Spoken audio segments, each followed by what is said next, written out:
Start करते हैं इसको सेशन लाइव हो गया।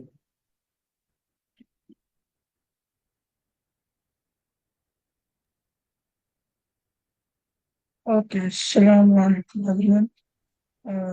मेरी आवाज़ क्लियर होगी ना आपसे? Yes sir.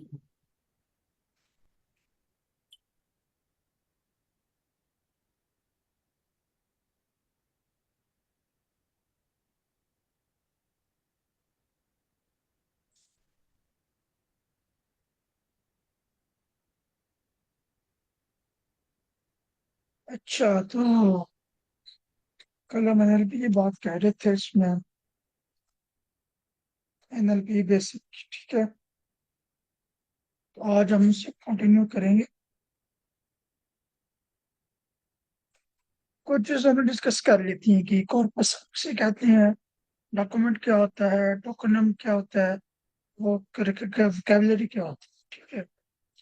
अ, इसके बाद आती है फ्रीक्वेंसी। फ्रीक्वेंसी का मतलब है कि number of the times a document appear in the word appear in a document, right. तो अगर आपके पास कोई डॉक्यूमेंट है, उसमें जो वर्ड जितनी दफा आएगा वो उसकी फ्रीक्वेंसी कहलाएगी।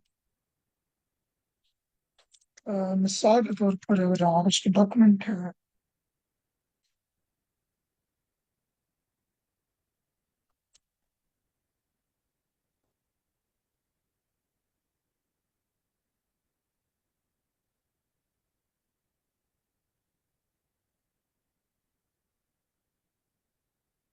उसमें ये एक मान लेते हैं कि एक ट्वीट है।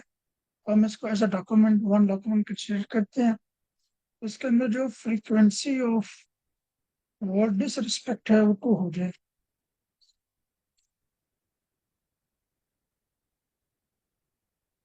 ठीक है। क्योंकि वो डिसरिस्पेक्ट नहीं, अभी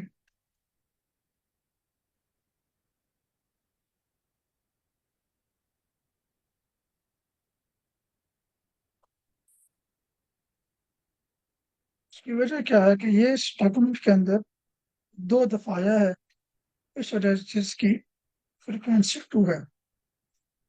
आगे जब हम काम कर रहे होंगे, हम बार बार अपने डॉक्यूमेंट के अंदर जो वर्ड्स की फ्रीक्वेंसी होती है वो कैलकुलेट करते हैं। इसके बाद एनग्राम्स है।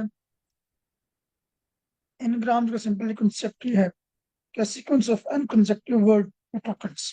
फॉर एग्जाम्पल, लव हर के अंदर जो आई लव है, ये बाईग्राम है, ठीक है। तो ये दो वर्ड है, और लव हर भी बाईग्राम है।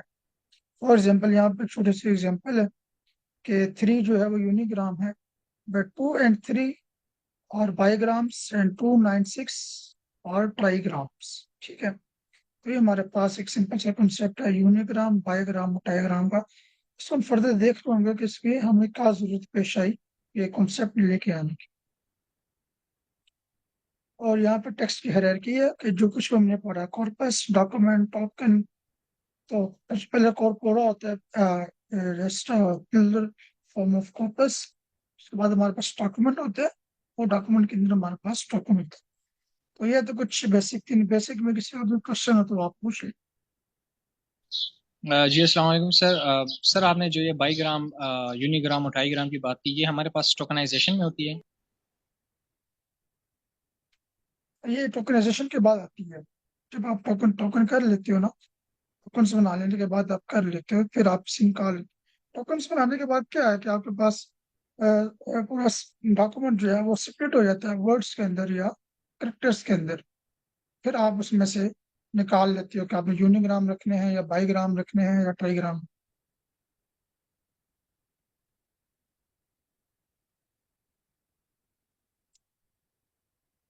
इसके अलावा क्वेश्चन?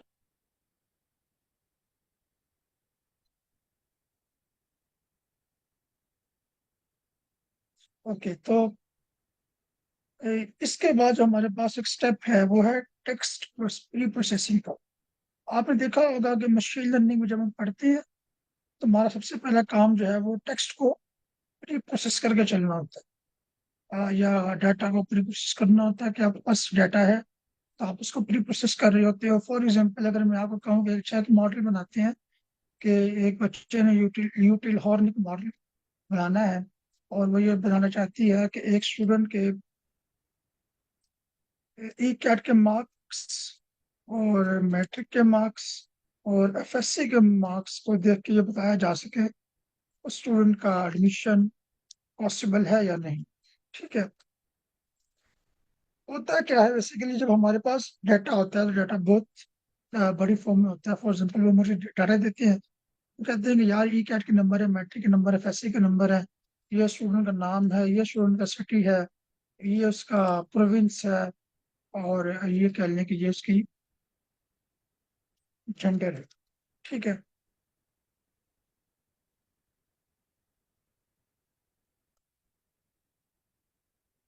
तो ये चीजें जो है वो हमें प्रोवाइड कर देती है। अच्छा, इस डाटा में से कौन से ऐसे कॉलम हैं जो कि मेरे लिए काम के हैं, और कौन से ऐसे कॉलम हैं जो कि मेरे बिल्कुल काम के नहीं। ये मेरा टारगेट कॉलम है। ठीक। तो जब मैंने ये डिसाइड करना है तो मैंने सोचना है, अच्छा भाई जो ई कैट है, क्या ई कैट के नंबर चेंज होने से इस बात पर फर्क पड़ता है कि बच्चे का एडमिशन होगा या नहीं होगा? बिल्कुल पड़ता है। मैट्रिक और एफएससी के नंबर चेंज होने से फर्क पड़ता है, बिल्कुल पड़ता है। इस बात से फर्क पड़ता है कि वो स्टूडेंट लाहौर से है या इस्लामाबाद से है, उसका एडमिशन होगा या नहीं होगा।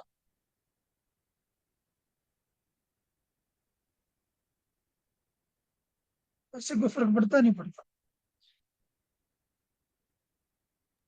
सर पढ़ता है क्योंकि कोटा सिस्टम होता है ना। नहीं नहीं नहीं नहीं, यूटी लॉर में सिटी वाइज कोटा नहीं होता, क्योंकि इस्लामाबाद को आप पंजाब में कंसीडर करते हो ऐसे। चलो आप छोड़ो, आप सिर्फ कोटा पे आ गए, आप कह रहे लाहौर और सहीवाल पे आ रहे हो, तो पंजाब ही हो गया ना। आप तो नहीं पढ़ता हो।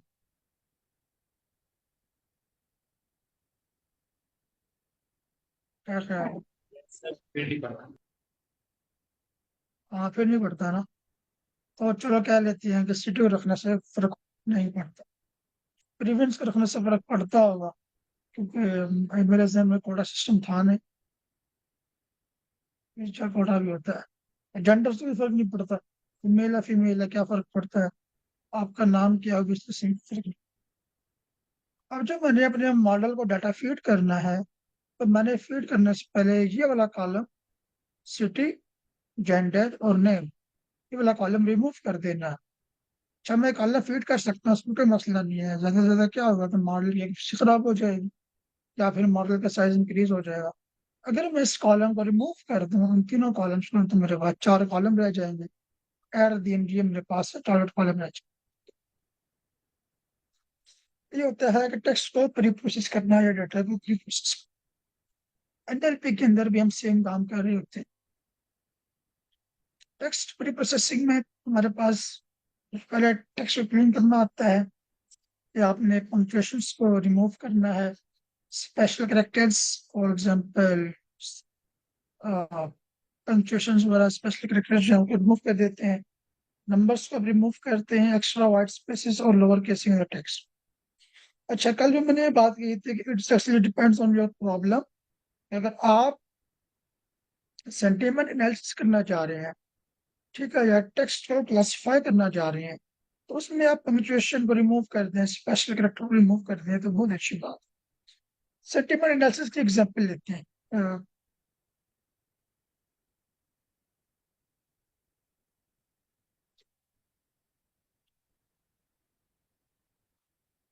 तो अगर इसकी एग्जांपल मैं लूँ, एक सेंटीमेंट ये हो सकता है, आई लव दिस मूवी, तो ये सेंटीमेंट गुड है। ठीक है।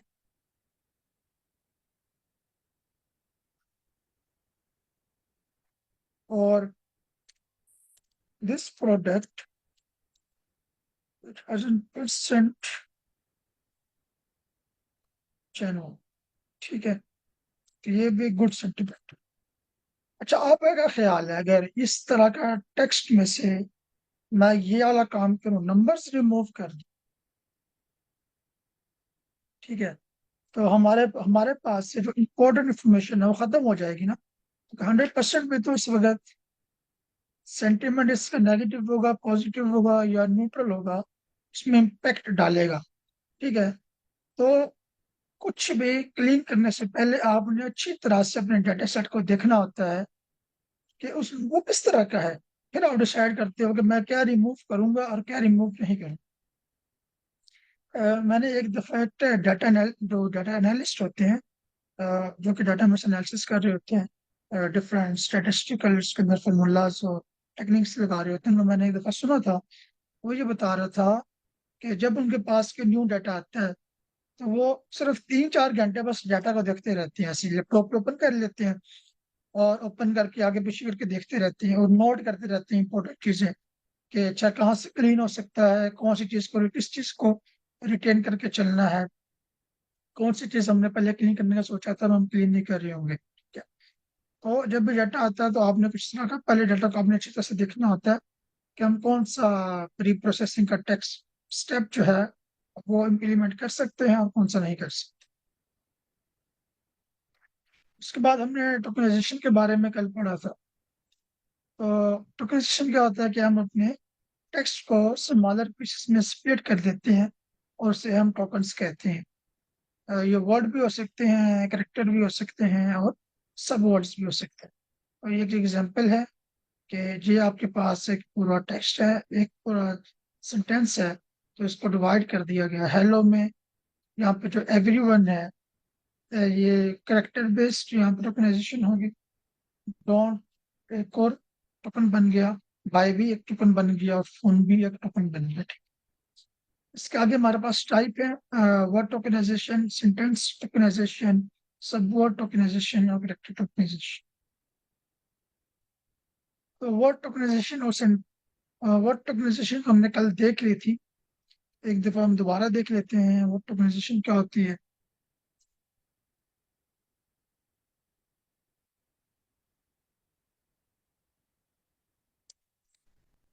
तो ये सिंपली हमारे पास word tokenization. It is fun to see you again, I wasn't expecting since it is already 8 p.m.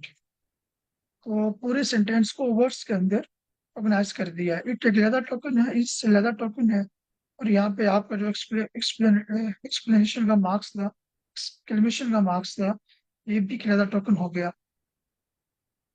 इस तरह से wasn't एक प्रॉपर वर्ड बनता है, इसको डिवाइड कर दिया गया was और एंड के अंदर। आपका 8 PM में डिवाइड हो गया। ठीक है, तो ये होती है हमारे पास वर्ड टोकनाइजेशन। सेंटेंस टोकनाइजेशन क्या होती है कि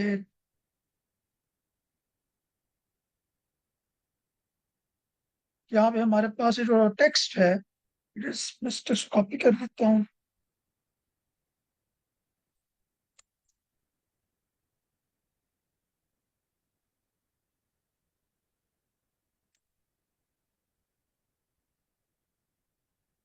उस टेक्स्ट के अंदर हमारे पास दो सेंटेंसेस हैं, तो हमने एक इस टेक्स्ट को दो सेंटेंसेस के अंदर डिवाइड कर दिया। Now it is one sentence and it is one sentence. अब हो सकता है कि जब आप अपनी लॉजिक लिख रहे हो तो आप कहें कि भाई जो मैंने पैराग्राफ में जितने भी सेंटेंसेस हैं उनको जब सेपरेट करना है बेस्ड ऑन द सेंटेंसेस, तो मैं उस पर रूल बेस्ड लगाऊंगा कि जहाँ पे ये वाला जो है पंक्चुएशन मार्क आ गया तो वहां पे हम उसको डिवाइड कर देंगे। बस जरूरी नहीं है कि जब आपके पास डॉट आए तो आप भी डिवाइड करो, और वहां पे हो सकता है एक्सप्लेनेटरी मार्क भी आ रहा हो। तो ये सब कुछ सेंटेंस टोकनाइज जो मॉड्यूल है एनएलटीके का वहां पे हैंडल हुआ हुआ है। आपको खुद से कुछ भी इम्प्लीमेंट नहीं करना, आपने बस उसको यूज करना होता है। तो यहाँ पे हमारे पास सिंपली सेंटेंस की टोकनाइजेशन परफॉर्म होगी। सर मेरा एक क्वेश्चन उसके है। बाद जी जी सर जैसे हमने टोकनाइजेशन सिंपल की थी, वर्ड टोकनाइजेशन उसमें उसने हमने जब मैनुअल की थी हमने उसको स्पेस दिया, तो स्पेस के बेसिस पे उसने उसको टोकनाइज कर दिया। अब यहाँ पे वो सेल्फ टोकनाइज कर रहा है, तो ऑटोमेटिकली तो इसमें किस बेसिस पे कर रहा है, उसने दो सेंटेंसेस किस बेसिस पे बनाए?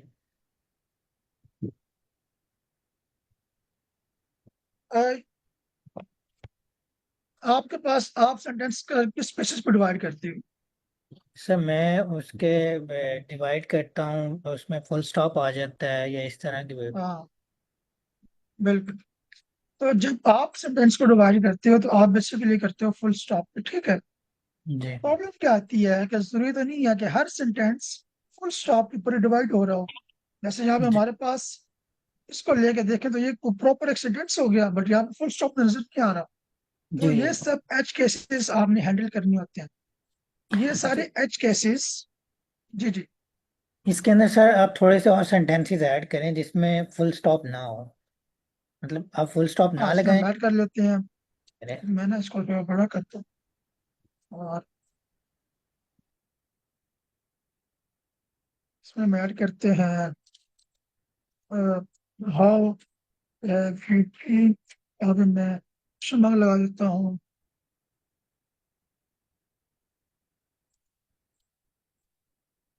wasn't expecting see here। अब 85 लगा देते हैं। This is so beautiful।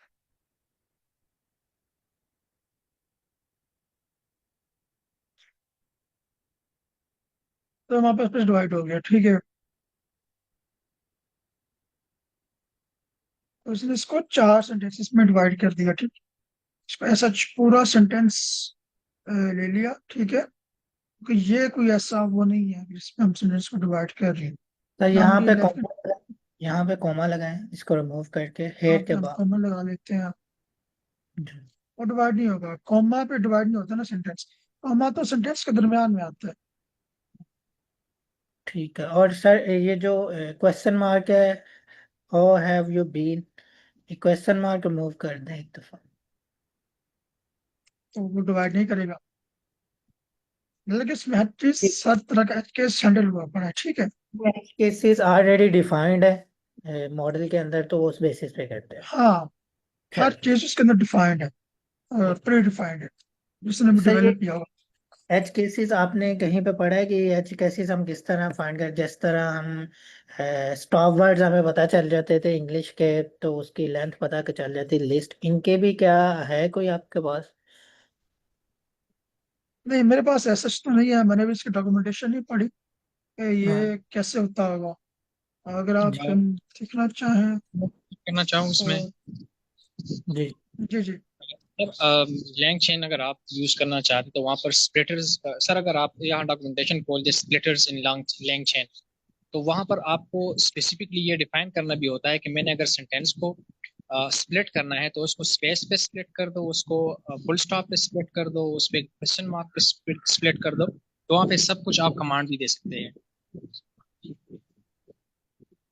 ये टेक्स्ट स्प्लिटर्स में हमारे पास जो है बहुत कुछ स्प्लिटर्स है, ये रिकर्सिव स्प्लिटर्स है और कैरेक्टर स्प्लिटर्स है, बहुत से HTML स्प्लिटर्स के हैं। लेता है जी जी जी, उनको। यहाँ जी।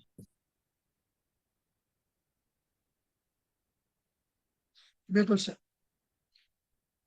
तो इसके आप डॉक्यूमेंटेशन भी देख सकते हो कि यहाँ पे ऐसा कुछ कोई केस लिखा तो नहीं हो।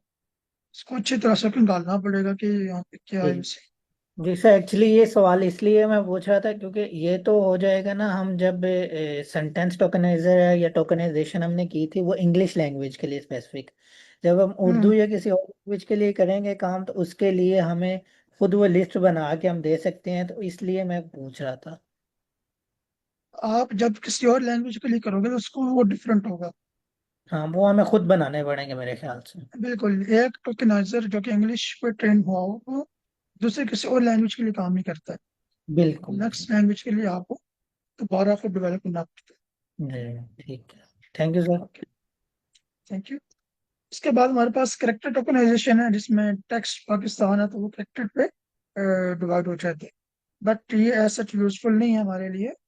इसमें हमें जब भी हम टेक्स्ट की प्रोसेसिंग कर रहे होते हैं और मॉडल को ट्रेन करने जाते हैं तो इससे हमें कोई फायदा नहीं होता। तो ये आप सच में सीरियस चीज, क्योंकि हम पढ़ते हैं इसको तो मैंने बता दी कि यहाँ पे हम करेक्टर टोकनाइजेशन कर रहे होते हैं।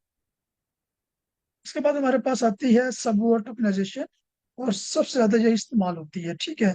हम वर्ड टोकनाइजेशन इस्तेमाल नहीं करते, हम सब वर्ड टोकनाइजेशन इस्तेमाल करते हैं। और आप देखेंगे जब हम अपने ट्रांसफार्मर के कोर्स को नेक्स्ट वीक को पढ़े होंगे फर्दर, तो हम सब वर्ड टोकनाइजेशन का इस्तेमाल कर रहे होंगे। तो इसकी एक लाइब्रेरी है।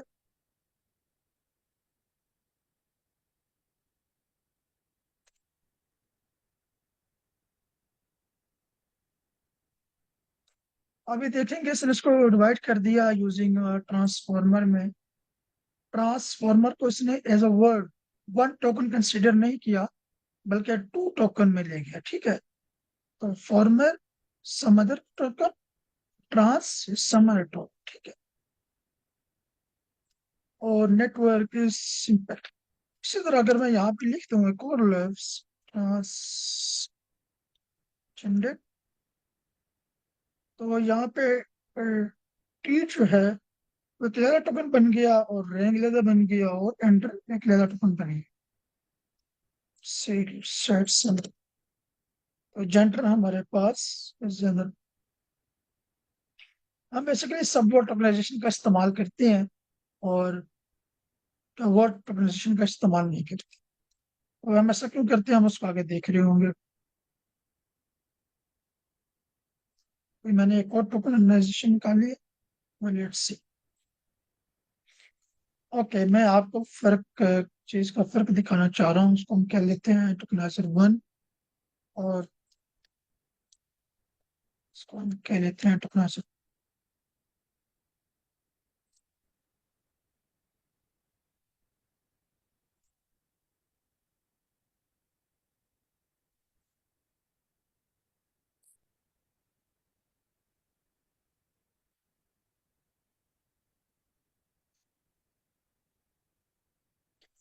अब आपको फर्क नजर आ रहा होगा कि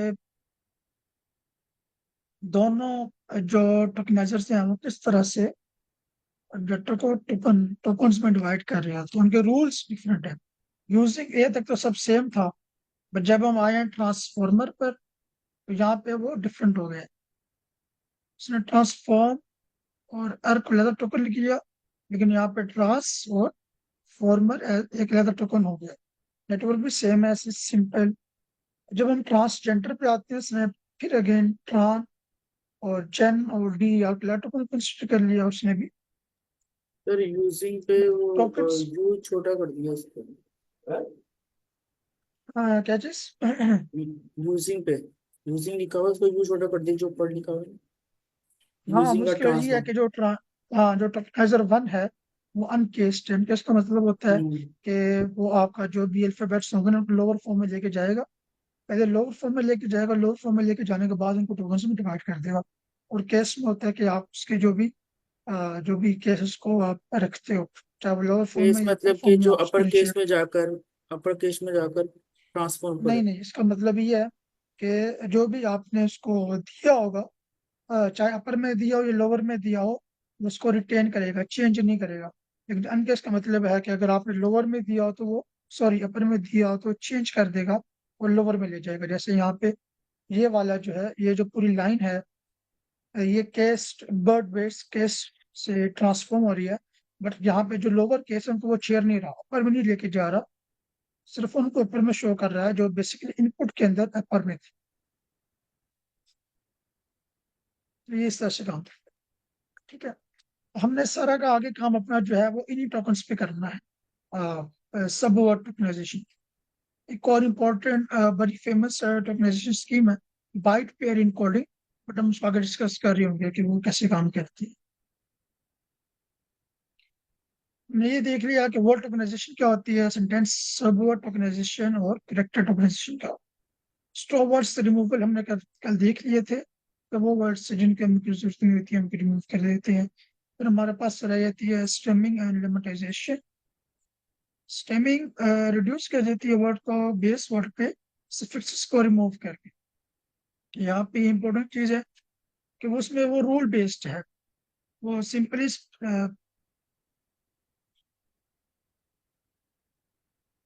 सफिक्सेस को रिमूव कर देती है। अब इसमें आप देखेंगे कि यहाँ पे हमने कुछ शो की है कि सेज में से एस को रिमूव कर दिया, एस बना दिया, कंपोनेंट्स में से इसको कंपाउंड बना दिया। तो रूल पेज था, तो उसने आपने रूल लिख दिया कि भाई ENTS तो रिमूव करना ही करना है, जिस मर्जी वो वर्ड में आ जाए। उसने ENTS को रिमूव कर दिया। पेड को उसने सही तरह पे में कन्वर्ट कर दिया। पीपल में से वो ई को रिमूव कर दिया, तो वो वर्ड बचा ही नहीं। सेइंग में से ठीक है, और सेस ठीक है। ट्रबलिंग में वो ट्रबल हो गया, ई नहीं रहा इसके अंदर। तो इसके कुछ डिसएडवांटेज है, ओके, यहाँ पे मेंशन है। इसको हम रेड फॉर्म में लिख देते हैं।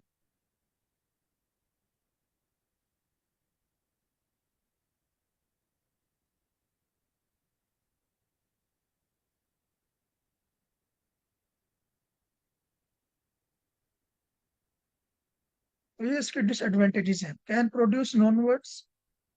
अगर जब आप पीपल पे ऊपर स्टेमिंग लगाओगे तो वो पीपल बन जाएगा, तो ये तो बचा ही नहीं। फिर वो वर्ड तो कोई नहीं रहा, ये तो इंग्लिश में कोई वर्ड नहीं होता। और इस तरह से आप जब वो वर्ड भी नहीं रहा तो आपका मीनिंग भी लूज हो गया। फॉर एग्जाम्पल, अगर किसी हमें तो समझ आ जाएगी और हम इसको रिकवर भी कर लेंगे किसी भी सेंटेंस के अंदर इस लफ्ज लिखा हो। बट कंप्यूटर कैसे करेगा? कंप्यूटर के पास उतना ब्रेन नहीं है, वो ये समझ सके नहीं भाई यहाँ पे सिर्फ ये तो रिमूव हुआ, बाकी तो पीपल ही। हाँ, इसमें ये एक एडवांटेज है कि ये सिंपल होता है और ज्यादा आपकी कंप्यूटेशनल पावर का कंज्यूम नहीं करता इम्प्लीमेंट करते। उसके बाद में सिलेमेटाइजेशन है। ये डिक्शनरी पेस्ट होता है, ठीक है। डिक्शनरी के अंदर वर्ड्स को जाके ये तलाश करता है और उसके बाद उनको रिमूव कर देता है। तो ये इसके हमारे पास जो है वो दो एडवांटेजेस हैं। हाँ, मैं ये नोट शेयर करूंगा, आई विल से कि कैसे शेयर होते हैं।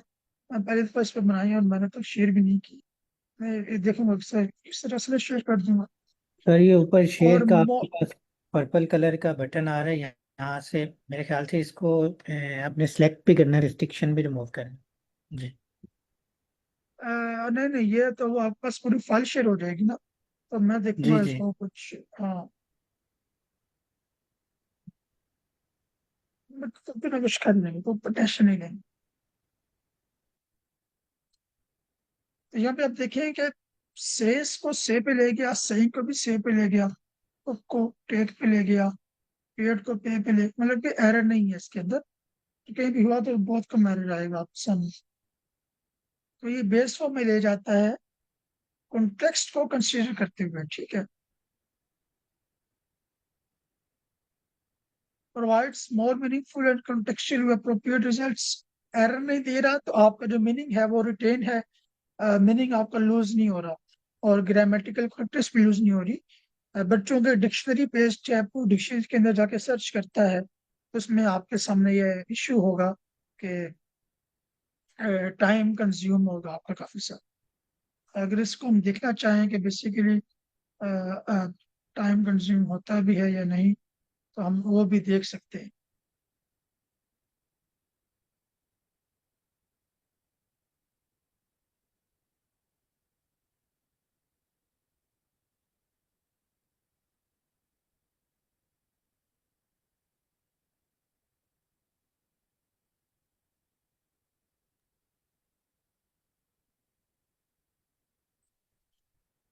Generate 1,000 words.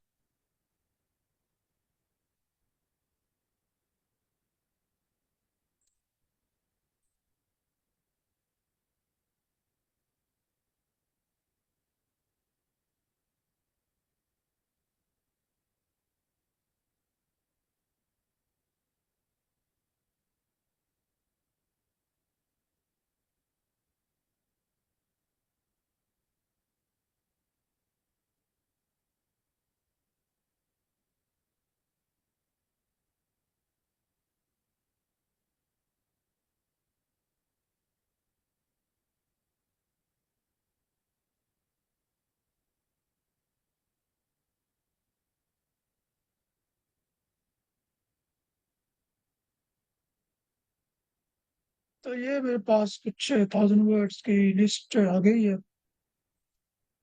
इस लिस्ट को उठाते हैं।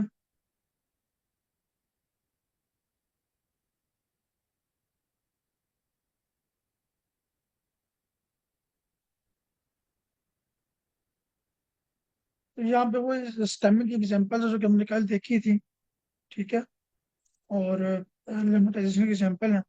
ये कोडिंग के फाइल में शेयर कर दूंगा आप लोगों के साथ।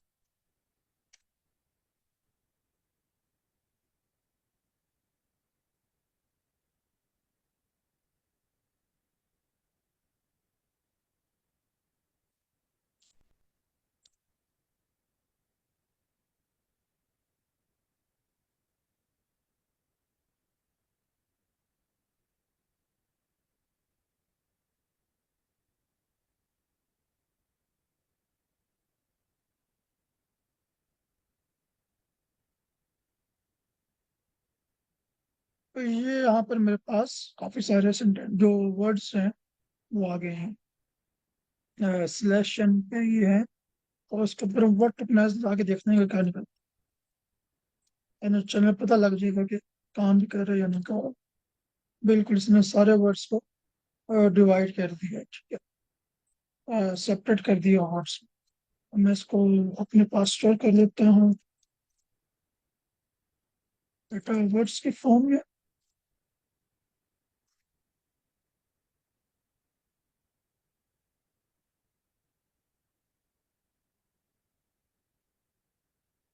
सिंपली इसको रन करता हूँ।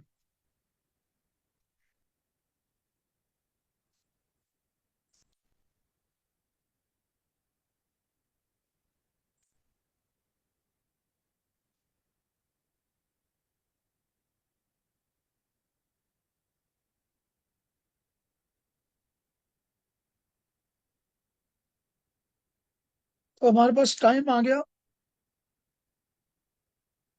ये माइक्रो सेकंड्स के अंदर मेरे ख्याल में टाइम आ रहा है 30.7 माइक्रो सेकंड्स। अब इसके अंदर भी चला के देख लेते हैं।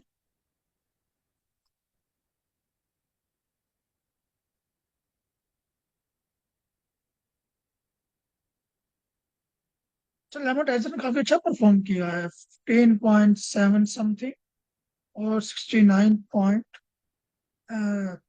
यहाँ पे 69 पॉइंट समथिंग है। तो लेमोटाइजर हमारे पास काफी अच्छा परफॉर्म कर गया है इसके निस्बत। हमने 1000 वर्ड्स पर रन किया।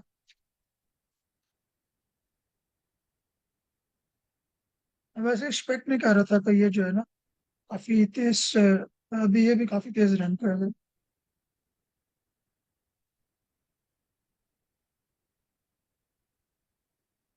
Let's good.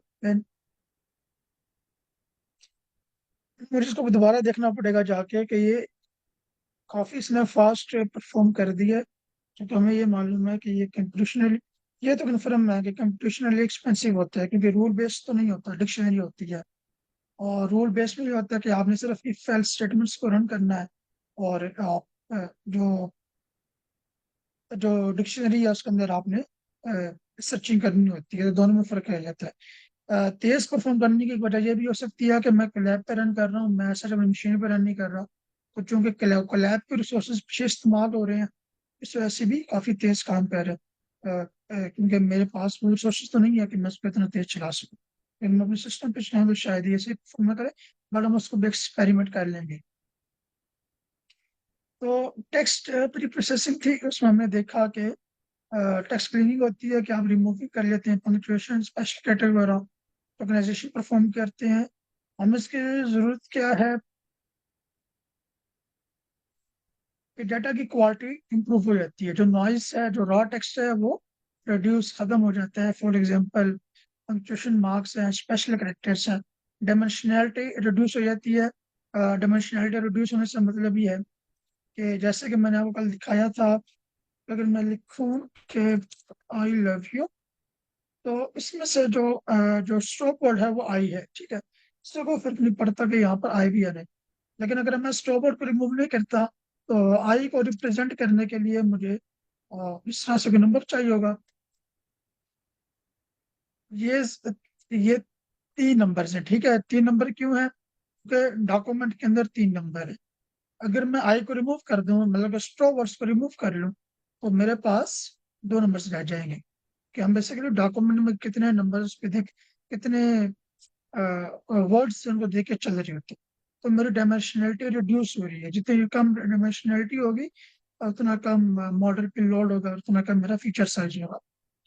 मॉडल की एक्यूरेसी इंक्रीज होती है और हमारे पास जो इनपुट है वो स्टैंडर्डाइज हो जाती है। कि अगर आप मशीन लर्निंग मॉडल क्या करता है कि अगर कहीं पे ये लिखा हो कि IM, या और कहीं पे ये लिखा हो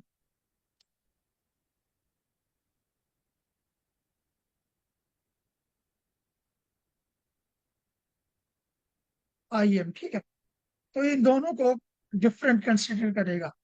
वाई? क्योंकि ये लोअर केस में है और वो अपर केस में है।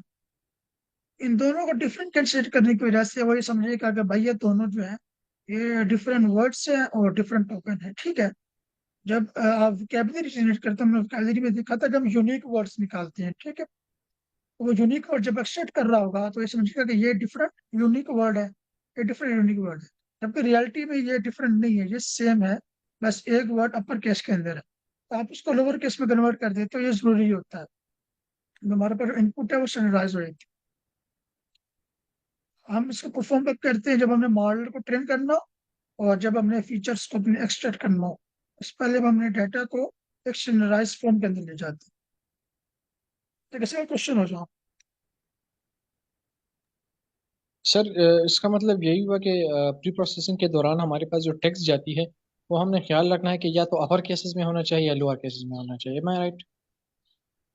हाँ, मोस्ट ऑफ टाइम हम लोअर केस में बेचते हैं, अपर केस में नहीं बेचते। Okay sir. But it actually depends on again your use case. जैसे आपने अभी टोकनाइजर को देखा, वो जो टोकनाइजर है और जो मैंने अभी दिखाया था ये वाला, तो आप देख रहे होंगे एक टोकनाइजर तो वो ऑटोमेटिकली ही अपर केस वर्ड करेक्टर को लोअर केस में कन्वर्ट करता है, लेकिन दूसरा टोकनाइजर नहीं करता। सर तो फिर मेरे आप यूज केस में बात आ जाती सर मेरा क्वेश्चन है यहाँ पे। है। जी जी। सर जब हम नेम एंटिटी रिकॉग्नाइजेशन पे काम कर रहे होते हैं तो हम्म, वहाँ पे हम क्योंकि नेम्स पे जाते हैं, वो नेम्स किसी भी जगह का, पर्सन का, ये वो सारे कैपिटल लेटर्स होते हैं और वो एक कैपिटल लेटर जो है प्रॉपर नाउन जो है उसको इंडिकेट करता है। तो हम्म। वहाँ पे हमें कैपिटल वर्ड्स नहीं यूज करने चाहिए? अगर आप उसको लोअर में कर दो तो क्या वो प्रॉपर नाम नहीं रहेगा? That's the question. Proper noun रहेगा, लेकिन एक प्रॉपर नाउन की इंडिकेशन नहीं है ये क्या? नो नो, ये इंडिकेशन नहीं है। फॉर एग्जाम्पल, ये रूल बेस्ड काम है, ठीक है। आप इसको रूल बना रहे हो। आप कह रहे हो कि भाई जहां भी wherever there is a capital letter, consider it as a proper noun, ठीक है। एक रूल बना के आप चल रहे हो, बट ये रूल में काम नहीं करेगा। फॉर एग्जाम्पल, मैं ये भी तो कर सकता हूँ, इज ये proper noun, that's the form of verb. आप इसको आप क्या कहते हो? फॉर्म ऑफ वर्ब तो नहीं होती। आई डोंट नो इंग्लिश में हम किस तरह से कहते हैं, but it's not a proper noun. चलिए आप ऐसे कह लो कि प्ले, ये एक फॉर्म ऑफ वर्ब है, तो ये प्रॉपर नाउन तो नहीं है। तो ये रूल बेस्ड हो जाएगा कि आप कह रहे हो कि जो कैपिटल लेटर है उसको आपने एज अ प्रॉपर नाउन ही लेके चलना है। हम इसमें रूल बेस्ड नहीं होते। हमारे पास इसमें न्यूरल नेटवर्क्स होते हैं जो ट्रेंड होती हैं इस काम के लिए, और वो ये काम अच्छी तरह से परफॉर्म कर लेते हैं। कि इसको अ, ये प्रॉपर नाउन है, ये एडजेक्टिव है, ये एडवर्ब है, ये लोकेशन है, या ये नेम है, वो उसके लिए जरूरी नहीं होता कि आपका टेक्स्ट जो है वो अपर लेटर में हो या लोअर लेटर।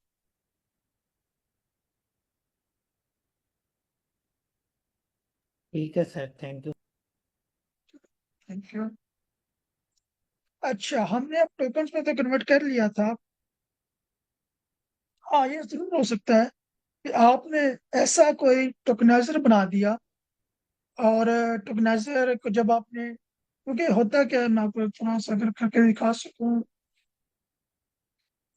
अगर आपने कभी देखा हो आर्टिफिशियल न्यूरल नेटवर्क्स को, तो उस तरह से होते हैं। ये दो दो यहाँ पे सर्कल्स होते हैं, कुछ इस तरह से इनपुट जा रही होती है अंदर उसके, ठीक है, और यहाँ पे कुछ आउटपुट आ रही होती है। तो कितनी खराब जो मैं आपको एग्जाम्पल दिखा रहा हूँ, मैं एक एग्जाम्पल निकाल लेता हूँ आपको। तो ये कुछ एग्जाम्पल आप देखें जरा, ये कुछ इस तरह का दिखता है आपको, ठीक है। तो ये इनपुट लेयर होगी, ये इसकी हिडन लेयर है, और यहाँ पे आउटपुट लेयर, ठीक है। तो यहाँ पे रूल बेस्ड होता है, यहाँ पे वो हम ट्रेन करते हैं। अगर आपने ट्रेन करने से पहले जो डाटा भेजा अपने एएनएन को, उसके अंदर आपने नाउन्स को कैपिटल में रखा, ठीक है, और अदर वर्ड्स को आपने कैपिटल में नहीं रखा, तो वो उस पर ट्रेन हो जाएगा, वो सीख जाएगा कि भाई नाउन कैपिटल में होता है और बाकी वर्ड तो कैपिटल में नहीं होते। तो ये आपके ट्रेनिंग से डाटा पहले भेजा उस पर डिपेंड करता है। तो ये दोनों चीजें हैं, जिस तरह का आप डाटा भेजोगे आप उस तरह से जवाब आएगा। मशीन लर्निंग एक बड़ी अच्छी वो एक आपके लिए एक सेंटेंस है या कोट है कि गार्बेज इन गार्बेज आउट, कि आप कचरा भेजोगे तो कचरा ही मिलना। तो आप मशीन लर्निंग मॉडल को या एएनएन मॉडल को जिस तरह का डाटा भेजोगे आपको उस तरह की एक्यूरेसी मिलने वाली है, उस तरह की आउटपुट मिलेगी। ओके, हम आगे मूव करते हैं वेक्टराइजेशन पे। ये अभी तक अभी जो हमने पढ़ा वो थी टोकनाइजेशन। ये टेक्स्ट प्री प्रोसेसिंग में हमने टोकनाइजेशन को पढ़ा कि हमने टेक्स्ट को स्मॉलर पीसेस में कन्वर्ट करना होता है। इसके बाद हमारे पास जो है वो है वेक्टराइजेशन। अब ये है कि सिस्टम को, मशीन लर्निंग मॉडल को जो बात है वो तो वेक्टर्स की फॉर्म में समझ आएगी, न्यूमेरिकल फॉर्म में समझ आएगी, 0 1 2 3 की फॉर्म में समझ आएगी। तो हम उस तरफ बढ़ रहे हैं, उसके तरफ हमारा पहला जो सबसे पहली टेक्निक है वो है one hot encoding. One hot encoding क्या है कि represent each word in the text as a binary vector. ये मैंने एग्जांपल लिखी है, I like cats, cats like me. तो मैंने लोअर केसिंग कर दी यहाँ पे कैट्स, और आई जो है वो अपर केसिंग में है, I like cats, cats like me. Number of total words कितनी होगी? 6। नंबर ऑफ यूनिक वर्ड्स कितने हैं? 4। आई लाइक कैट्स और मी, ये 4 हमारे पास यूनिक वर्ड। अब मैंने इस सब को कन्वर्ट करना है वन हॉट इनकोडिंग में। तो यहाँ पे इसको आप देखें, आई लाइक कैट्स और मी।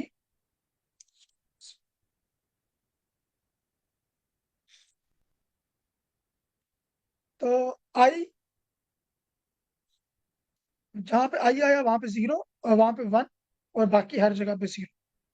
लाइक के लिए यहाँ पे लाइक है वहां पे 1 और बाकी हर जगह पे 0। कैट्स के लिए जहाँ पे कैट्स है वहां पे 1 और बाकी हर जगह के लिए पे 0। और मी के लिए जहाँ पे मी है वहां पे 1 और बाकी हर जगह पे 0। तो ये इसकी एक बाइनरी रिप्रेजेंटेशन बन गई कि आप ये कह रहे हो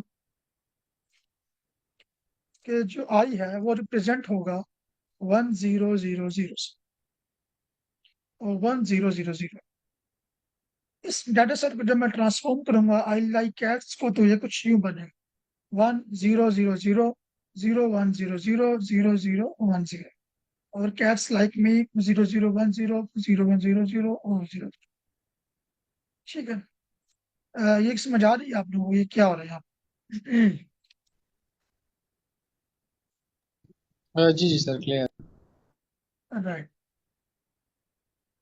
अच्छा, ये सिंपल है वन हॉट सर इसको इनकोडिंग तो क्या। हम वेक्टर फॉर्म में कन्वर्ट कर रहे हैं, लेकिन as like as a simple like जैसे कि वो हम इसको वेक्टर में कन्वर्ट करते हैं, वो बीटा 0 और 1 1 की फॉर्म में। आई थिंक ये वो चीज है, यानी कि ट्रांसफॉर्म डाटा सेट।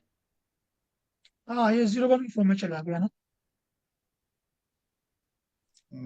तो एडवांटेजेस क्या है कि सिंपल रिप्रेजेंटेशन और मीट्स द रिक्वायरमेंट।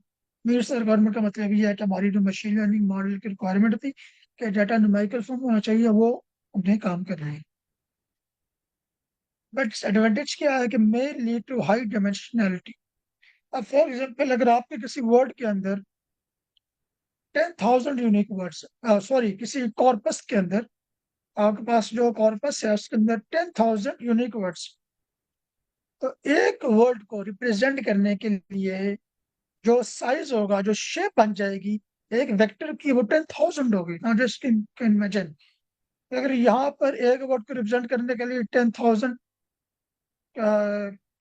शेप का एक वेक्टर लिखा हो, यहाँ पे भी 10,000 शेयर का वेक्टर लिखा हो, यहाँ पे भी 10,000 शेयर का वेक्टर लिखा हो, तो हम कितना बड़ा डाटा सेट बनाने जा रहे हैं.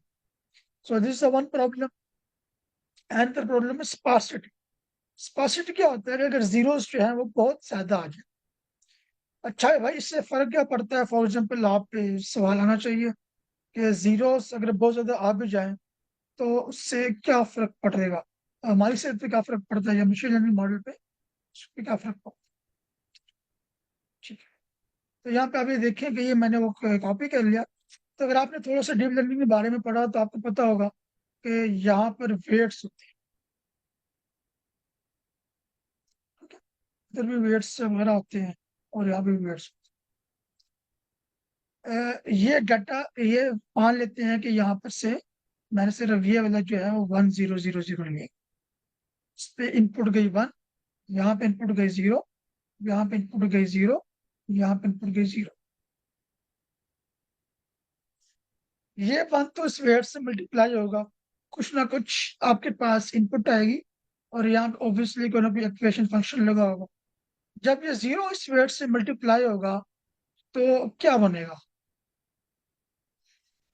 जब 0 इस वेट से मल्टीप्लाई होगा तो 0 multiply by anything will be 0, right? जी सर. ठीक है, इसी तरह से यहाँ पे भी 0 के लिए सेम और इस 0 के लिए भी ये सेम हो जाएगी वैल्यू. अब होगा क्या कि जो वेट्स होते हैं वो बहुत छोटी होती है, दे आर अराउंड 0.125 इस तरह की टर्म्स में चल रही होती है. जब आप 1 को मल्टीप्लाई करेंगे 0.125 से तो ये क्या बनेगा? This will again will be a very smaller number. ठीक है, एक बहुत छोटा नंबर हो जाएगा. स्मॉलर नंबर होगा तो ये होने का चाहिए कि यहाँ से जो इनपुट आ रही है वो इनपुट और यहाँ से जो जीरोस आ रहे हैं सारे आपस में प्लस होंगे.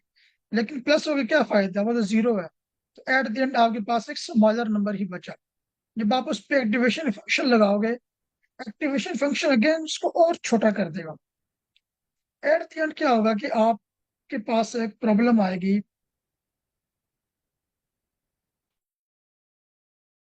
जब आप यहाँ तक पहुंचोगे तो आपके पास जो इनपुट आ रही होगी वो काफी छोटी हो जाएगी. ठीक है, और जब आप इसके अंदर बैक प्रोपगेशन करोगे, बैक प्रोपगेशन करते हुए आपके जो वेट्स हैं वो अपडेट नहीं हो पाएंगे क्योंकि वैल्यूज बहुत छोटी है. और वो अपडेट बैक प्रोपगेशन क्या होती है, अगर मैं इसका फॉर्मूला लिखूं कि W new is equal to W old minus learning rate multiply by, उसको मैं ऐसे ओवर लॉस. तो ये आपका ग्रेडियंट है. अगर आपका ये ग्रेडियंट बहुत स्मॉल है, मान लें कि बहुत छोटा है और वो लर्निंग रेट पहले हमारे पास बहुत स्मॉल होता है, तो आपके W न्यू और W ओल्ड में कोई खास फर्क पड़ेगा नहीं. कोई फर्क नहीं पड़ेगा तो आपका जो लॉस है वो सेम रहेगा. और बैक प्रोबेशन करने के बाद क्योंकि हमारे वेट्स में कुछ सिग्निफिकेंट डिफरेंस नहीं आ रहा तो ज्यादा अच्छी ट्रेनिंग नहीं हो पाएगी. आप लोकल अभी ये सारा जो मैं कुछ भी बता रहा हूँ, आई डोंट नो कि आप इसको अंडरस्टैंड कर पा रहे नहीं पा रहे, क्योंकि ये सारा बैक प्रोपगेशन का रिलेटेड है. जिसमें हमारे पास लोकल मिनिमाज होते हैं, लोकल मैक्सिमाज होते हैं. तो आप किसी ना किसी लोकल मिनिमा में जाके फंस जाएंगे और वो काम नहीं हो पाएगा. लेकिन अभी चूंकि बैक प्रोपगेशन से रिलेटेड है,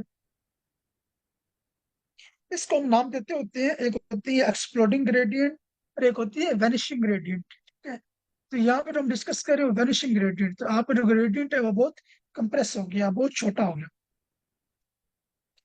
W न्यू जो है वो या तो बड़ा होना चाहिए W ओल्ड से या उसे छोटा होना चाहिए. लेकिन अगर ये इसके बराबर है तो इसका मतलब है कि आपका मॉडल कुछ भी इंप्रूव नहीं कर रहा. एट द एंड आपके लॉस में कोई फर्क नहीं आ रहा.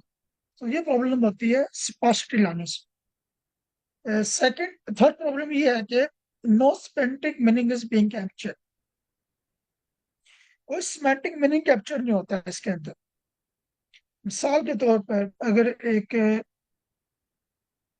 यहाँ पे लिख दिया जाए, एक एग्जांपल ले लेते हैं, आउटसाइड आई लाइक कैट्स, और एक और सेंटेंस है आई लव कैट्स। तो यहाँ पर लाइक और लव ये दोनों सिमिलर वर्ड्स हैं, ये एक ही तरह का इमोशन निकाल रहे हैं, थोड़ा सा फर्क के साथ, बट इमोशन एक ही तरह का होता है, ठीक है। लेकिन जब आप इसको वन हॉट एनकोडिंग के अंदर लेके जाएंगे तो वो बात तो 100 में ले जाएगा लाइक को, और लव को हो सकता है कि वो 0001 में ले जाए। तो कोई मीनिंगफुल बात नहीं बन रही। आप सिर्फ ये देख, मिसाल के तौर पर अगर मैं आपसे आई लाइक कैट्स और आई लाइक कैट्स मी ये सारे वर्ड्स हटा लूं और आपके सामने सिर्फ ये कुछ रह जाए, तो क्या आप बता सकते हैं कि लाइक और मी के अंदर कोई फर्क है, या ये किसी तरह से एक दूसरे से रिजेम्बलेंस रखते हैं? हम नहीं बता सकते क्योंकि हमें कुछ समझ नहीं आ रही। तो ये 100 और 0100 किस चीज को रिप्रेजेंट कर रहे हैं, और इन दोनों में क्या फर्क है बेसिकली। तो हम अपने पास जो सिमेंटिक मीनिंग है वो कैप्चर नहीं कर पाते। तो वन हॉट एनकोडिंग यहाँ पे फेल होती है। अच्छा, किसका भी सवाल हो वन हॉट एनकोडिंग के अंदर? Sir clear. तो उसके बाद हमारे पास आती है बैग ऑफ वर्ड्स। अच्छा, वन हॉट एनकोडिंग की यहाँ पे की एग्जांपल है, यहाँ पे मैंने लिखी थी। तो ये same example I like cats और कैट्स लाइक मी, उसमें हम देख सकते हैं कि उसने अब ये क्या चूंकि हमने जो डुप्लीकेट वर्जन को रिमूव नहीं किया, तो आप देख रहे होंगे कैट्स का सेम ही रिप्रेजेंटेशन है, और आई की भी रिप्रेजेंटेशन आ रही है लाइक कैट्स और कैट्स लाइक। सिर्फ 100 फॉर्म में इसको ट्रांसफर कर दिया। इसके बाद हमारे पास आती है बैग ऑफ वर्ड्स प्रेजेंटेशन। ये भी हम डाटा को रिप्रेजेंट करते हैं न्यूमेरिकल फॉर्म में। इसकी प्रॉपर्टीज ये है कि अनऑर्डर्ड होता है और फ्रीक्वेंसी बेस्ड होता है। ये इसके एग्जांपल है, यहाँ पे आपको अच्छी तरह समझ आए। ये एक मान लेते हैं हमारे पास कॉर्पस था, the dog is happy, the child makes the dog happy, the dog makes the child happy. तो बहुत सारे वर्ड्स जो है वो इसमें रिपीट हो रहे हैं। तो टोकनाइजेशन होगी, the dog is happy, the child makes the dog happy and the dog makes the child happy. आप डॉक्यूमेंट में आएंगे तो इसको आप जो पहला सेंटेंस है आप उससे कह रहे हैं वो डॉक्यूमेंट 1 है, जो दूसरा सेंटेंस है आप उससे कह रहे हो डॉक्यूमेंट 2 है, और जो तीसरा सेंटेंस है आप उससे कह रहे हैं वो डॉक्यूमेंट 3 है। डॉक्यूमेंट 1 के अंदर जो दी वर्ड है, एक दफा आया डॉग, एक दफा आया इज, एक दफा आया हैप्पी, एक दफा आया। डॉक्यूमेंट 2 के अंदर दी 2 दफा आया, डॉग 1 दफा आया, और डॉक्यूमेंट 3 के अंदर भी दी 2 दफा आया। अच्छा, इसको हम बनाते कैसे? सबसे पहले तो आप अपना जो वोकेबलरी है वो एक्सट्रैक्ट कर लेंगे। वोकेबलरी क्या होगी? Unique words. तो अगर मैं यहाँ पे आपके सामने इसकी वोकेबलरी लिखूं तो वो बनती है the dog is happy makes child. तो हमारे पास जो है वो 1 2 3 4 5 6, 1 2 3 4 5, ठीक है। तो 6 वर्ड्स बनती है और ये हमारी वोकेबलरी। जब आपने वोकेबलरी लिख ली अपनी, तो आप लिखेंगे डॉक्यूमेंट 1। डॉक्यूमेंट 1 में चाइल्ड कितनी दफा आया? 1 दफा भी नहीं आया। डॉग कितनी दफा आया? 1 दफा आया। हैप्पी कितनी दफा आया? अगेन 1 दफा आया। इस 1 दफा आया। मेक्स भी नहीं आया। द 1 है। तो इसकी प्रेजेंटेशन क्या होगी? 0 1 1 1 0। डॉक्यूमेंट 2 में आप जाएंगे तो चाइल्ड 1 दफा आया और दी 2 दफा आया। इस तरह डॉक्यूमेंट 3 में आप जाएंगे तो हमारे पास जो है वो दी 2 दफा आया और बाकी वर्ड्स भी आए। तो इनकी प्रेजेंटेशन ठीक है। इसकी समझ आ गई कि हम यहाँ पे क्या कह रहे हैं? जी जी सर। ओके। इसमें अब आपको प्रॉब्लम नजर आ रही होगी। पहली तो प्रॉब्लम ये ही है स्पार्सिटी, जो हमने पहले डिस्कस की, जीरोस आ रहे हैं। एक और प्रॉब्लम भी है, अगर आपको नोट कर सके। कि हमारे पास डॉक्यूमेंट्स में सिमिलरिटी आ जाती है। सिमिलैरिटी आ जाती है। सिमिलैरिटी देखो जरा, the dog makes the child happy, ठीक है। Sorry, the child makes the dog happy, the dog makes the child happy. ये दोनों सेंटेंस डिफरेंट है, बट जो इनका फैक्टर फॉर्म है वो सेम होगी। डॉक्यूमेंट 2 भी एक सेम वेक्टर फॉर्म से रिप्रेजेंट हो रहा है, और डॉक्यूमेंट 3 भी सेम वेक्टर फॉर्म से रिप्रेजेंट हो रहा है। तो ये कैसे पता लगेगा कि ये दोनों डॉक्यूमेंट्स डिफरेंट हैं? क्योंकि सिस्टम तो, मशीन तो इनको सेम डॉक्यूमेंट कंसीडर करेगी और उस तरह से मॉडल को ट्रेन कर देगी। तो ये भी एक हमारे पास एक बहुत बड़ा इश्यू है बैग ऑफ वर्ड्स के अंदर। दूसरा इसमें होता है कि ये एक कोई ऑर्डर प्रिजर्व नहीं करता। अ, जैसे यहाँ पे इसको रिप्रेजेंट करने के लिए आपके पास कोई ऑर्डर नहीं होगा। आप अपनी सारी वोकेबलरी ला के रखोगे और आप 1 0 लगाते जाओगे कि अच्छा भैया 1 0 आया या नहीं आया। और दूसरी ये भी यहाँ पे प्रॉब्लम है कि दो डॉक्यूमेंट सेम वेक्टर फॉर्म से रिप्रेजेंट हो गए हैं। मशीन लर्निंग मॉडल को ये पता नहीं लग सकता कि ये दो सेंटेंस हैं और ये दो सेंटेंस डिफरेंट है। अच्छा, इसमें एक आउट ऑफ वोकेबलरी का इश्यू होता है, जो कि हमारे पास बैग ऑफ वर्ड्स के अंदर भी होता है। ये आउट ऑफ वोकेबलरी इश्यू क्या होता है कि मैंने मशीन लर्निंग मॉडल ट्रेन किया, उसमें यह था कि भाई द डॉग मेक्स हैप्पी या दो डॉग इट इज। अगर मैं यहाँ पे एक और सेंटेंस लिखता हूँ, द डॉग वाज हैप्पी, मैंने मॉडल ट्रेन कर दिया। मॉडल ट्रेन करने के बाद मैंने टेक्स्ट पास किया, उसमें द डॉग वाज आ गया।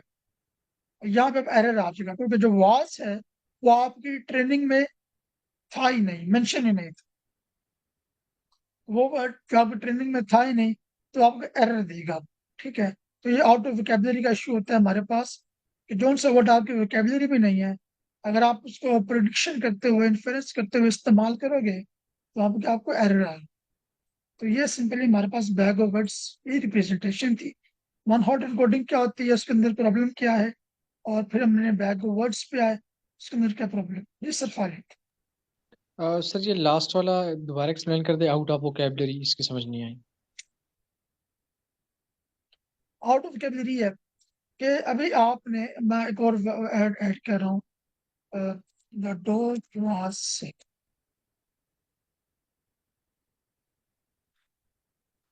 यहाँ पे वाज एक ऐसा वर्ड है जो कि यहाँ पे ऐड नहीं है, उसके वोकेबलरी में नहीं मिलेगा आपको। ठीक है, आपने जो वेक्टर बनाया है उसमें कितने नंबर ऑफ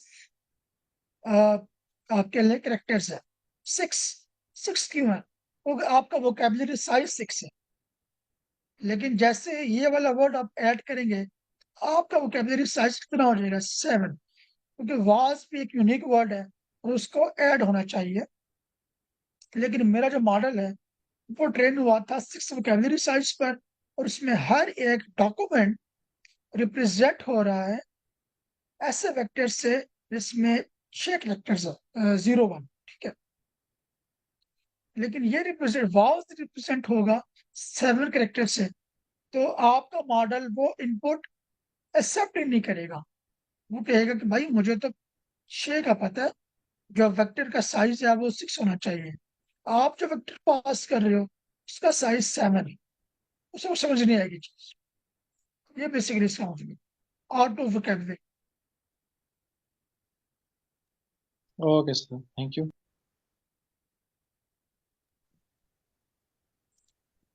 ओके, यहाँ पे हमने ये देख लिया। अच्छा, इसकी एक कोडिंग एग्जांपल है, बैक ऑफ वर्ड्स। सर इसमें एक चीज समझ नहीं आई, ये जो जी जी। 0 0 1 वैल्यू लेता है, ये 2 भी इसमें आया हुआ है, तो 2 0 1 के अलावा 2 भी ले सकते हैं ये वैल्यू? फ्रीक्वेंसी बेस्ड है। ठीक ठीक। आप चाहें तो 0 1 भी ले सकते हैं। अगर आप बैक ऑफ वर्ड्स की देखेंगे ना यहाँ पर, इसकी कोई ना कोई है।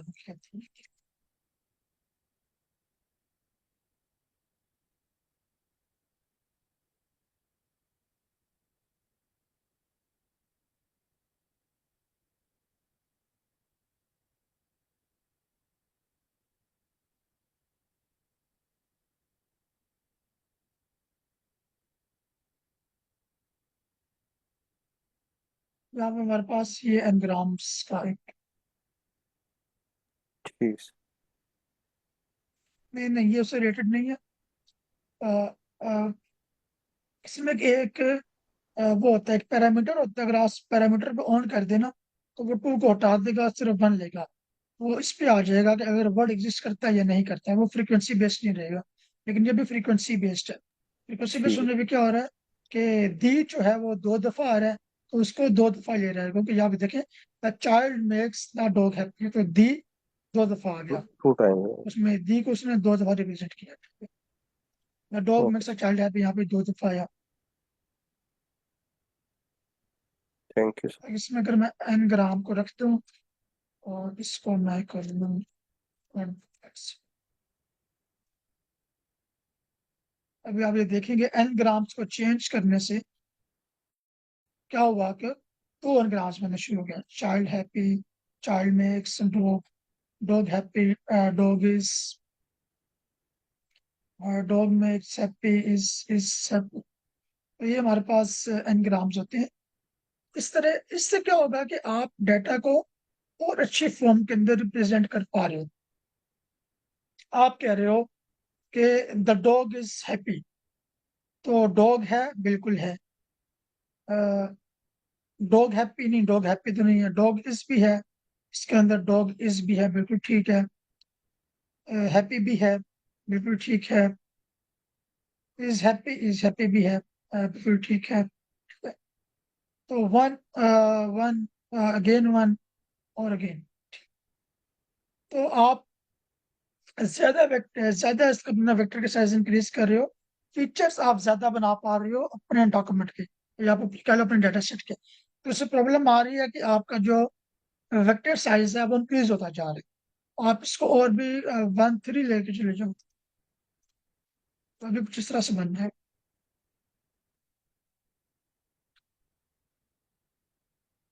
चाइल्ड, चाइल्ड इसके अंदर एग्जिस्ट करता है, तो 1 आ गया। चाइल्ड हैप्पी, चाइल्ड हैप्पी यहाँ पे एग्जिस्ट करता है, तो यहाँ पे 1 आ गया। चाइल्ड मेक्स, चाइल्ड मेक्स यहाँ पे एग्जिस्ट करता है, तो यहाँ पे 1 आ गया। तो इस तरह से एन ग्राम्स से काम करते हैं। और वैसे ये इनकी जो डिफॉल्ट वैल्यू है वो 1 होती है, हम पहले देख रहे हैं। इसमें भी इश्यू है कि एक तो 2 डॉक्यूमेंट सेम वेक्टर से प्रेजेंट हो रही हैं, ऑर्डर को नहीं रख रहा, और हम मीनिंगफुल कुछ भी नहीं है, हम बता नहीं सकते कि वो 2 डॉक्यूमेंट कितने आपस में सिमिलर हैं या नहीं है। फिर हमारे पास नेक्स्ट अप्रोच है TF-IDF, term frequency inverse document frequency. अच्छा, अभी तक किसी का क्वेश्चन हो तो आप पूछ लें, ताकि हम उसको पिछले मूव करते हैं।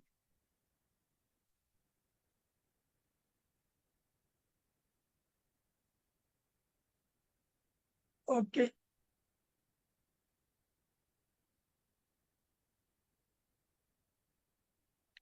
उसका जो फॉर्म है वो यही है, term frequency inverse document frequency. Numerical statistics used in information and text mining to evaluate the importance of a term in a document relative to a corpus।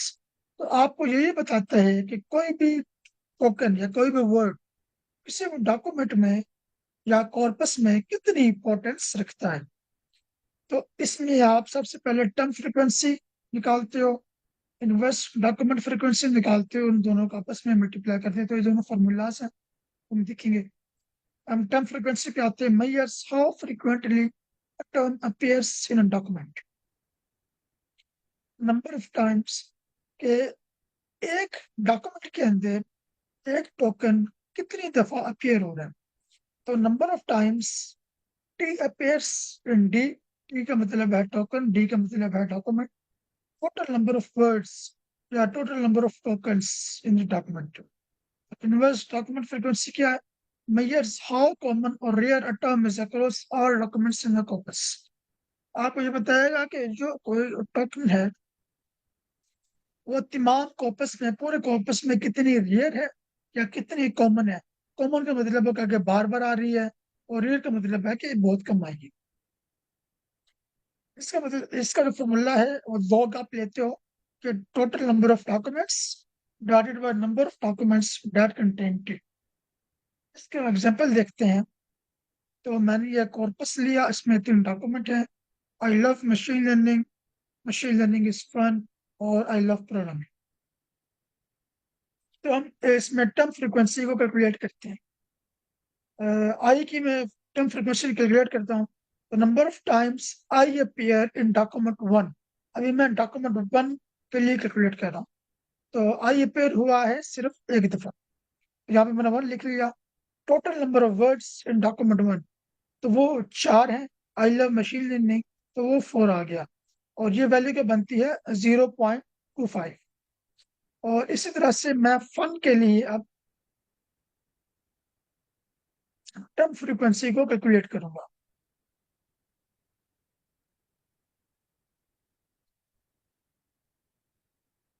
Fun कहाँ पे है? फन मेरा डॉक्यूमेंट 2 के अंदर है। Machine learning is fun. तो fun कितनी दफा आया? अगेन एक दफा आया, ठीक है। और total number of tokens words कितने हैं? 4। तो ये वैल्यू भी हमारे पास 0.25 आ जाएगी। इसके बाद हम बढ़ते हैं इनवर्स डॉक्यूमेंट फ्रीक्वेंसी पे। तो टोटल नंबर ऑफ डॉक्यूमेंट्स कितने हैं? 3 है। Number of documents that contain I, तो कितने डॉक्यूमेंट्स में आई है? 2 में है। आप देखें डॉक्यूमेंट 1 में भी आई है और डॉक्यूमेंट 2 के अंदर भी आई है। तो ये वैल्यू बन जाएगी 0.176। इस तरह आप फन पर आ जाएं तो टोटल नंबर ऑफ डॉक्यूमेंट्स कितने हैं? 3।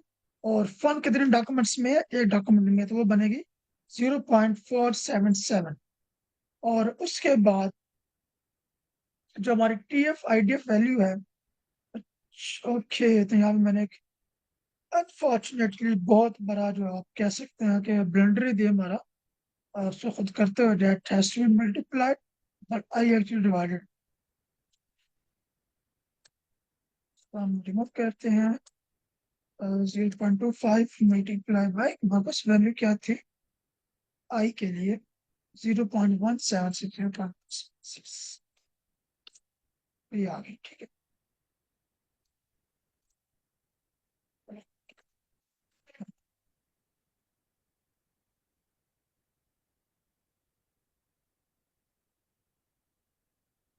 वैल्यू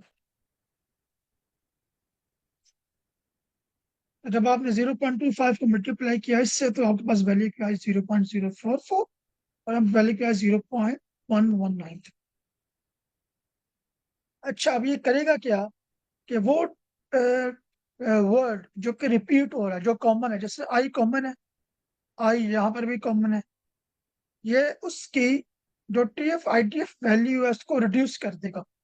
और वो वर्ड्स जो कि रेयर है, जो कि फन जो है वो एक रेयर वर्ड है, उसके इंक्रीज कर देगा 0.1193 कर देगा।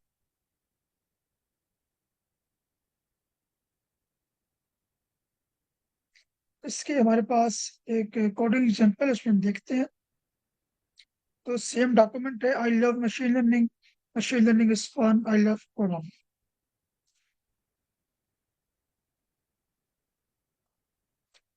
अब इसमें क्या होगा कि जो आई है उसने आई को रिमूव कर दिया, क्योंकि वो स्टॉप वर्ड था। स्टॉप रिमूव होने के बाद अगर हम देखें तो हमारे पास क्या बचेगा? Love machine learning is fun और लव प्रोग्रामिंग। तो अभी आप यहाँ पे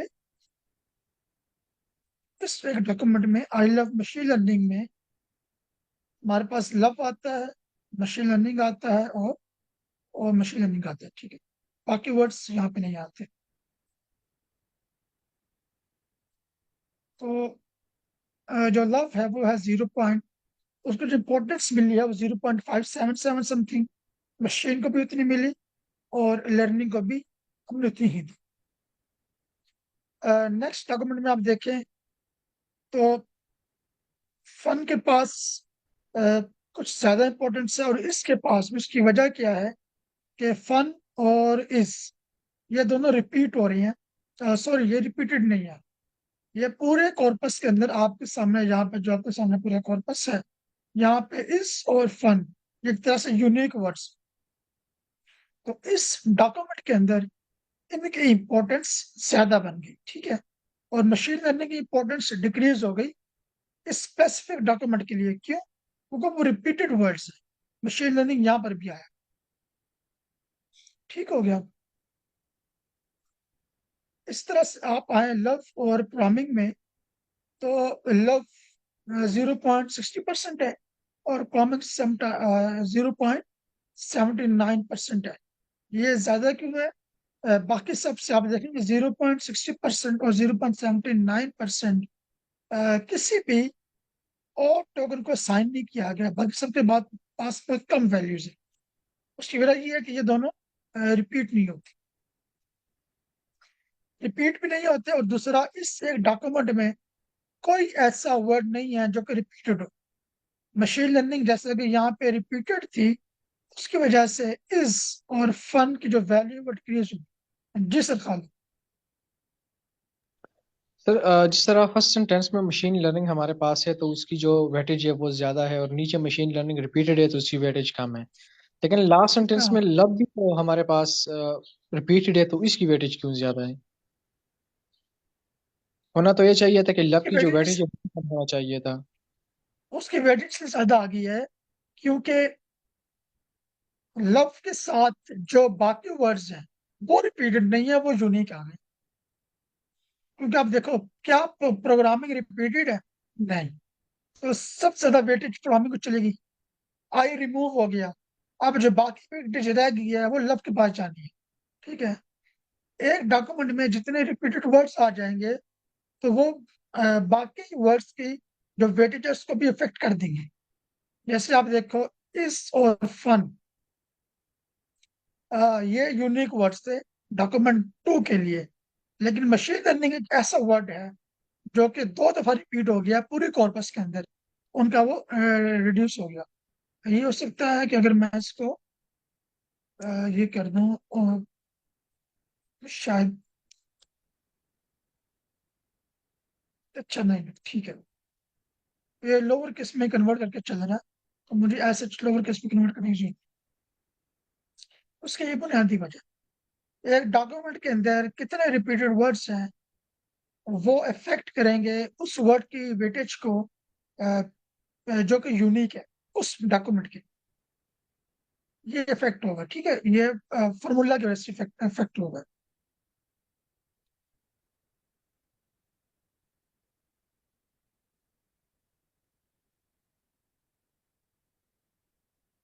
तो ये यहाँ पे देखें, how to check which word is more important.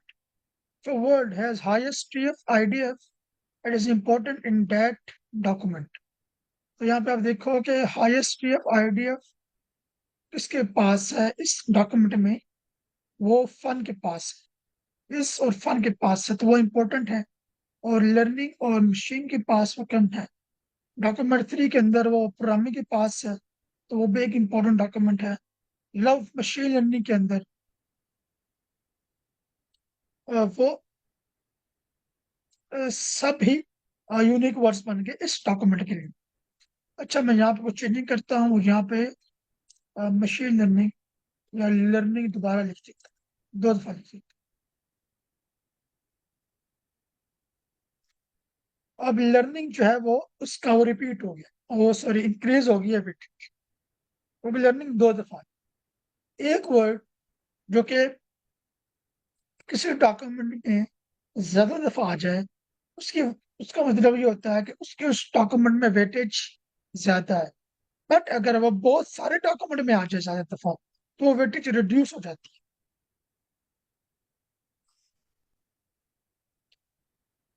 यहाँ पे लव 0.40% है, और यहाँ पे वो 0.60%। यहाँ पे रिड्यूस होगी क्योंकि लर्निंग ज्यादा दफा हो गया आपके पास।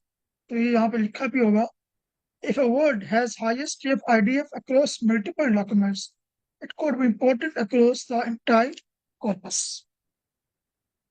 अगर आपको किसी वर्ड की जो TF IDF है वो हाईएस्ट मिल रही है हर डॉक्यूमेंट में, उसकी वजह ये हो सकती है कि सिंपली वो ज्यादा इंपॉर्टेंस रखता है। इसको अगर मैं लर्निंग और मशीन को दोबारा लिख दूं यहाँ पर, या लव को दोबारा लिख दूं, और change, like now learning and love have same importance because they have repeated twice in the document. और मशीन के reduce हो गई, वो 0.33 समथिंग भी चली गई है। और हमारे पास ये भी एक TF IDF एग्जिस्ट करता है जब भी आपने वैल्यूज को कन्वर्ट करना हो, सॉरी टोकन्स को कन्वर्ट करना होता है न्यूमेरिकल फॉर्म में।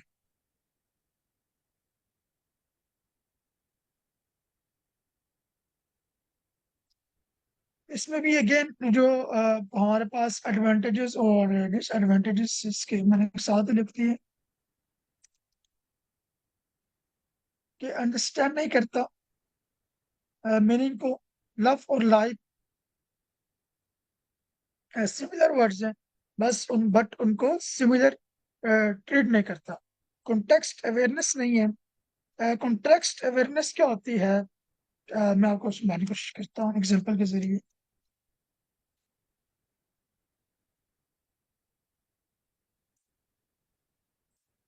आई वेंट टू बैंक, और अगर एक और सेंटेंस हो, आई वेंट टू बैंक।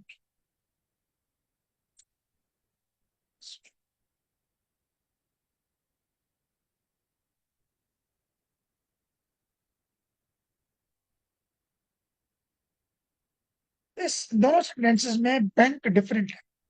यहाँ पे बैंक का मतलब है मनी वाला बैंक, जहां से आप जाके पैसे निकालते हो, और यहाँ पे बैंक का मतलब है रिवर बैंक, ठीक है, जहाँ पे पानी वगैरह होता है, जहाँ पे जो रिवर का बैंक होता है, ठीक है। लेकिन TF IDF इसके अंदर कोई फर्क नहीं कर पाएगा, वो ये नहीं बता पाएगा कि भाई यहाँ पे जो बैंक का मतलब है वो मनी से रिलेटेड है, और यहाँ पे जो बैंक का मतलब है और वो रिवर से रिलेटेड है। तो ये हमारे पास बाकी तीनों के अंदर ही प्रॉब्लम है, वन हॉट कोडिंग में, बैगो वर्ड्स में और TF IDF के अंदर, कि कॉन्टेक्स्ट की अवेयरनेस नहीं होती। और अगेन हमारे पास प्रॉब्लम है कि स्पार्सिटी है और हाई डिमेंशनैलिटी रहती है इसके। हम इसको और किसका क्वेश्चन उसमें TF IDF के अंदर।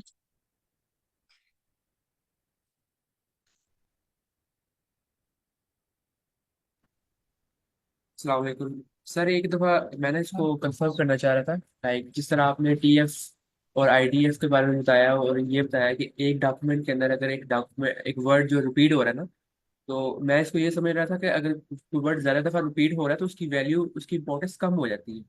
लेकिन अभी आप बता रहे हो कि अगर वो रिपीट हो रहा है तो वो उसकी इंपॉर्टेंस ज़्यादा हो जाती है। तो आप इसको किस तरह लेके चल रहे हैं, एक डॉक्यूमेंट और सारे डॉक्यूमेंट? अगर एक यस। जी मैं बताता हूँ। अगर कोई word across the corpus repeat हो रहा है, मतलब कि जैसे एक वर्ड है आई, जैसे इस बार बार आ रहा है, बार बार आ रहा है, ठीक है, एक डॉक्यूमेंट में नहीं आ रहा है, बहुत सारे डॉक्यूमेंट्स में आ रहा है, उसकी वेटेज को हम रिड्यूस करेंगे, ठीक है। क्योंकि ये एक ऐसा वर्ड है जैसे am are the they them we are, तो TF IDF उनके वेटेज को रिड्यूस कर देता है, क्योंकि ये बार बार डॉक्यूमेंट आ रहा है। ये हो सकता है कि ये कॉमन वर्ड है, जो कोई रेयर वर्ड नहीं है, यूनिक वर्ड नहीं है जिसको इंपॉर्टेंस देने की जरूरत है। लेकिन अगर कोई ऐसा वर्ड है जो कि एक ही डॉक्यूमेंट में बार बार रिपीट हो जाए, तो हो सकता है कि वो उस डॉक्यूमेंट के रिलेटेड बहुत इंपॉर्टेंट वर्ड। फॉर एग्जांपल, अगर आप ट्विटर का डाटा सेट उठाओ, आप उठाओ कि किसी बंदे ने ट्वीट किया हो और उसने कोई मेडिकल टर्म एक ट्वीट के अंदर बार बार लिखी हो, तो ये मुमकिन नहीं है कि वो मेडिकल टर्म ट्वीट्स के अंदर भी हो, क्योंकि लोग पॉलिटिक्स के बारे में ट्वीट करते हैं, फन ट्वीट करते हैं, और बहुत सारे ट्वीट करते हैं, उसके अंदर वो मेडिकल टर्म को स्पेसिफिक मेडिकल में इस्तेमाल नहीं करते, तो वो मेडिकल टर्म उस डॉक्यूमेंट के अंदर इंपॉर्टेंस रखती है। लेकिन आप उस ट्वीट के अंदर, आप पूरे तमाम ट्वीट्स के अंदर कुछ ऐसे वर्ड्स होंगे जो कि रिपीट हो रहे होंगे, I, we, all, they, them, are, is, am, ये ऐसे वर्ड हैं जो कि अगर बार बार रिपीट हो रहे हैं, इनकी हमारे पास इंपॉर्टेंस नहीं है। अगर मैं इसको आपको दिखाना चाहूँ, जैसे इज है, और इसको मैं यहाँ पे लिख देता हूँ, रन करते हैं, तो इसके जो, अब आपको नजर आ रहा होगा कि वो रिड्यूस हो गई है डॉक्यूमेंट के हिसाब से, 0.45 पे आ गया, ये 0.28 पे आ गया, यहाँ पे 0.68 पे आ गया, ठीक है। इस डॉक्यूमेंट के लिए मुमकिन है बहुत ही इंपॉर्टेंट चीज हो, क्योंकि इस डॉक्यूमेंट में वो 2 दफा आ रहा है, तो यहाँ पे उसको हमने हाई वैल्यू दी, ठीक है। लेकिन इस डॉक्यूमेंट के लिए इस कोई खास चीज नहीं है। यहाँ पे बहुत सारे ऐसे वर्ड्स भी हैं, जैसे लर्निंग है, वो 2 दफा रिपीट हो। तो जब आपके पास बहुत बड़ा डाटा सेट होगा ना, तो वहाँ पे वैल्यूज वेरी हो जाएंगी। तो अगर कोई वर्ड तमाम डॉक्यूमेंट्स में बहुत दफा आता है, अभी चूंकि मेरे पास डॉक्यूमेंट ही 3 है, इससे ज्यादा डॉक्यूमेंट नहीं है, तो उसमें से वैल्यूज नहीं आ रही। अगर कोई वर्ड तमाम डॉक्यूमेंट्स में रिपीटेडली आ रहा है, उसका मतलब है कि वो ज्यादा इंपॉर्टेंस का मालिक नहीं है। लेकिन उस डॉक्यूमेंट के लिए उसको कुछ ना कुछ इंपॉर्टेंस तो मिलेगी ना, क्योंकि वो वेटेज वैल्यू तो हमारा फॉर्मूला उसे देगा। लेकिन कोई ऐसा वर्ड जो कि एक डॉक्यूमेंट के लिए यूनिक है और वो बाकी डॉक्यूमेंट्स में नहीं आता, उसको ज्यादा इंपॉर्टेंस मिलेगी। जैसे आप देखो, लर्निंग जो है, अगर मैं लर्निंग चूंकि रिपीट हो रहा है, तो मैं फन को यहाँ पे रिपीट कर देता हूँ। मान लेते हैं कि फन एक ऐसा वर्ड है जो कहीं भी नहीं आता, किसी और डॉक्यूमेंट में नहीं आता, उसकी वैल्यू इंक्रीज हो जाएगी। तो ये इसके पीछे सारा पीछे एक फंडा है कि चीजें कैसे काम कर रही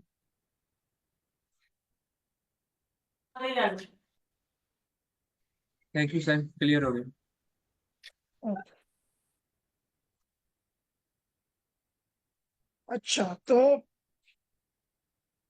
अभी हो सकता है कि example I want to bank, okay, तो मैंने TF-IDF को देख लिया। अब हमारे पास इसके बाद जो आती है वर्ड टू वेक, जो कि तमाम प्रॉब्लम्स को सॉल्व करती है।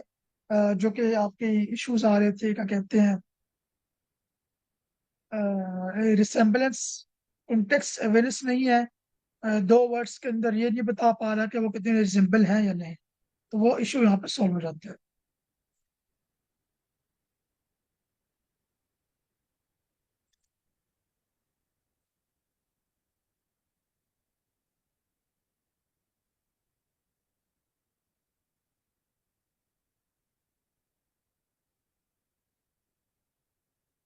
तो ये भी एक TF-IDF की एक एग्जाम्पल है।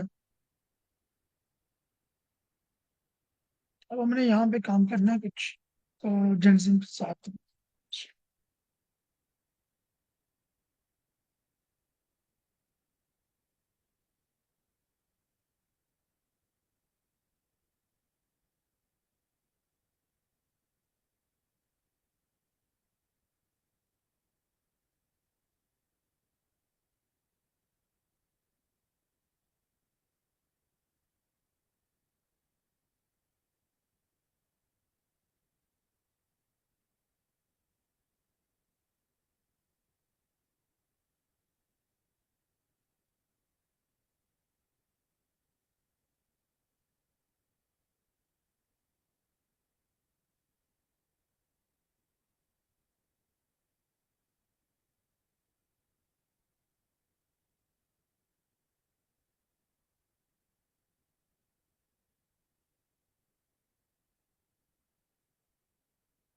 ओके, जब तक ये डाउनलोड होती है तब तक हम लोग भी थ्योरी पढ़ के वापस आ जाएंगे, इसमें काम करते हैं।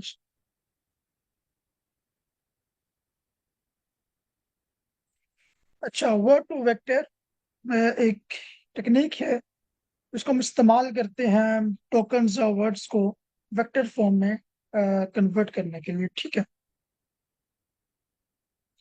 और ये ट्रेंड होती है आर्टिफिशियल न्यूरल नेटवर्क। इसके लिए कोई फॉर्मूला नहीं है हमारे पास, हम इसको ANN के ऊपर ट्रेन कर रहे होते हैं। इसको आप कैसे, ये गूगल ने एक बार, गूगल का ट्रेंड मॉडल हमारे पास मौजूद है। इसको आप यहाँ पे मैंने डाउनलोड करने की कोशिश किया, word to vec hyphen Google hyphen news 300, ये वो मॉडल जो है वो डाउनलोड हो रहा है। हमारे पास क्या प्रॉब्लम थी, हम कह रहे थे कि हम जो है वर्ड के अंदर रिजेम्बलेंस नहीं रख पा रहे हैं, सही है। अगर वो बॉय है या गर्ल है, तो उसके अंदर कोई रिजेम्बलेंस नहीं हो। जो आप वेक्टर बनाओगे वो 011 की फॉर्म में या 100 की फॉर्म में, तो आप सिर्फ वेक्टर को देख के ये नहीं बता सकते कि ये दो वेक्टर आपस में कितने सिमिलर हैं या कितने डिफरेंट हैं। इसको टैकल करने के लिए हम वर्ड वेक्टर पे आए हैं। और यहाँ पे क्या होता है कि हम इस तरह का एक टेबल जो आपको सामने बना हुआ है, इस तरह का हम टेबल क्रिएट करते हैं। ये फीचर्स हैं जो कि प्री डिफाइंड हमने रखे हुए हैं, मेल फीमेल रॉयल ई टेबल व्हीकल, और आप कह सकते हो मिलिट्री व्हीकल, सच कुछ। और ये वो फीचर्स हैं जिनको आपने जो आपके डाटा सेट के अंदर एग्जिस्ट करते थे। आप बॉय पे आए, आपने कहा कि बॉय का मेल होने के कितने चांसेस, 0.99, ठीक है, आपने यहाँ पे 0.99 लिख दिया। गर्ल के मेल होने के चांसेस कोई चांस नहीं, हमने लिख दिया -1। एक्चुअल में -1 नहीं होता, वैल्यू बहुत छोटी हो जाती है, तुम सारी वैल्यू हो जाएगी -0.2, मतलब कि बहुत ही कम चांस है, 0 से भी नीचे होगा। एक किंग के मेल होने के कितने चांस है, 0.98। क्वीन के मेल होने के कितने चांस हैं, फिर अगेन बहुत कम चांस है, ठीक है। एप्पल के मेल होने के कितने चांस हैं, कोई चांस नहीं है, ठीक है। तो बजाय इसको कि हम इसको -1 लिखें, डोंकी के मेल के चांस 80% चांस, आप कहते हो 80% चांस है। क्या कार के मेल हो सकती है? Obviously no.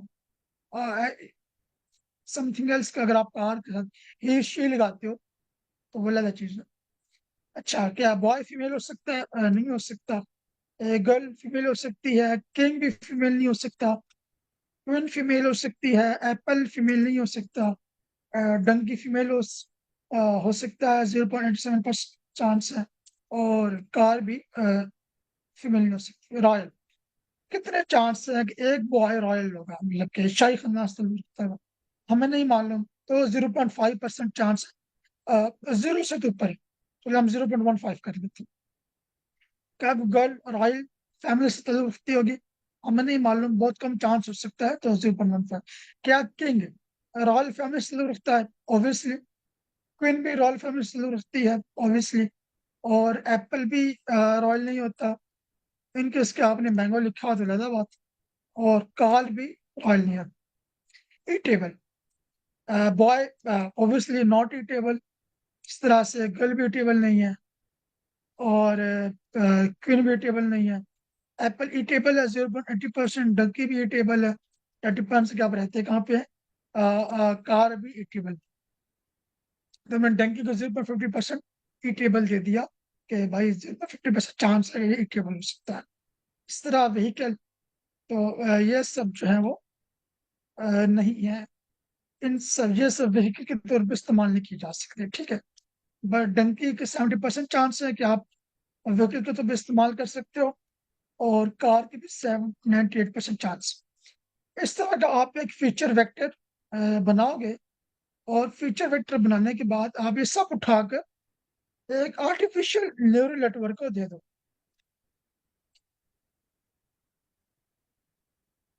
होगा क्या कि जब आप इस तरह का एक फीचर वेक्टर निकाल लोगे, ओके लेट मी सी के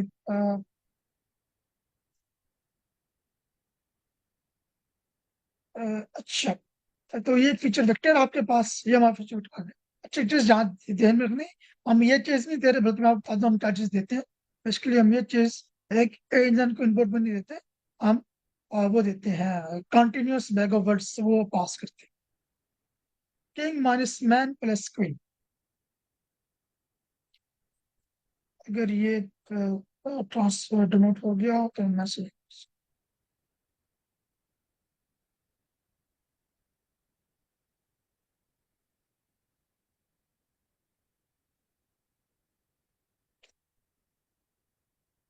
नेट स्पीड तो अच्छी है, और टाइम दे रहा है 10।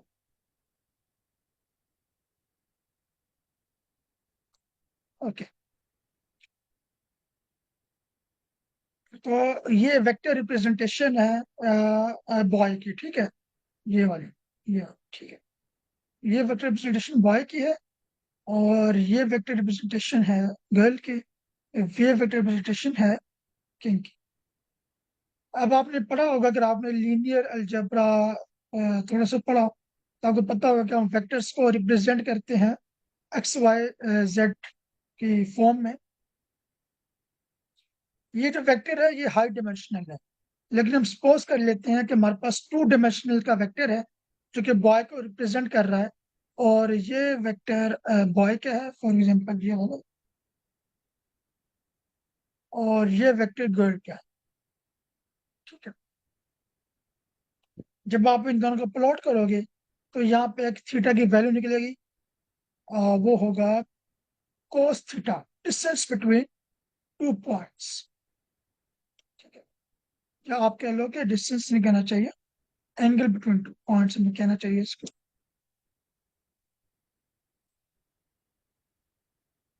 और डिस्टेंस आप कैसे निकालोगे? 1 - cos थीटा। अब थीटा मैं चूंकि उस तरह से लिख नहीं सकता, लेट्स स्टार्ट। चलो हो गया 1 - cos थीटा। लेट्स सपोज कि ये जो एंगल है ये 40 डिग्री का है, तो 1 - cos 45 डिग्री। इसके बाद हमारे पास जो वैल्यू आएगी डिस्टेंस की वो होगी 0.29। तो इन दो वेक्टर के अंदर जो डिस्टेंस है वो 0.29 है। ठीक है, मतलब कि बहुत कम डिस्टेंस है। इसका मतलब है कि ये वेक्टर सिमिलर है एक दूसरे से।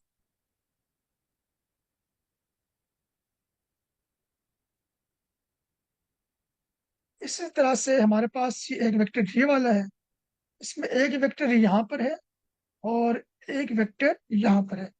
समझे कि ये वेक्टर फॉर एग्जाम्पल डंकी को रिप्रेजेंट करता है और ये वेक्टर बॉय को रिप्रेजेंट करता है। तो ये जो एंगल बन रहा है ये 90 डिग्री का। cos ऑफ 90 डिग्री किसी भी चीज का 0 होता है। ठीक है, तो 1 - 0 विल बी 1। तो अगर दो वेक्टर के अंदर बहुत ज्यादा डिस्टेंस है, इसका मतलब है कि वो वेक्टर आपस में सिमिलर नहीं है, रिजेम्बलेंस नहीं रखते। मैं ये चाह रहा हूँ कि ये जितनी जल्दी जो है ना रन हो जाए ताकि हम इसको देख सके। लग रहा है कि आज इसकी नीयत नहीं है इस तरह से काम करने की। बस मैं जेंसिम का सामने ओपन करता हूँ। जेंसिम क्या है कि ये एक वर्ड टू वेक्टर मॉडल है जो कि जेंसिम एक लाइब्रेरी है जिसके अंदर आपको बहुत सारे वर्ड टू वेक्टर मॉडल मिल जाएंगे जो कि बहुत सारे लोगों ने ट्रेन किए होंगे, जो आपको नजर आ रहा होगा वर्ड टू वेक्टर मॉडल।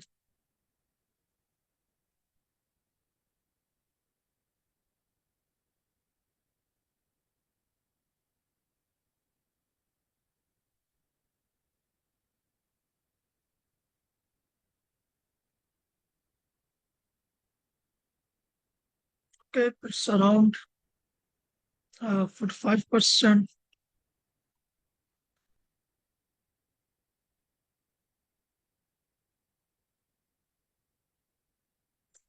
अच्छा, यहाँ तक ऐसे क्वेश्चन हो तो आप मुझसे पूछ लें, मैं आगे आपको बता। सर ये वैल्यू 1 भी दे सकते हैं, ये पॉइंट पे रहनी है? ये हमेशा पॉइंट पे रहती है, 1 मैंने इसलिए दी थी ताकि वो थोड़ा अंडरस्टैंडिंग हो जाए। यहाँ पर जो वैल्यूज होती हैं वो पॉइंट्स पे चल रही होती है। और क्या होगा कि ये 0.99 ये समथिंग जितना भी वेक्टर होगा ना, जहाँ पे इतनी वैल्यूज आ रही होंगी, इसको जब आप सम करोगे तो वो 1 निकलना चाहिए। अभी ये 1 नहीं आएगा क्योंकि मैंने तो चूंकि रैंडम वैल्यूज दे रखी है सब समझाने के लिए। ठीक, ठीक है, थैंक यू।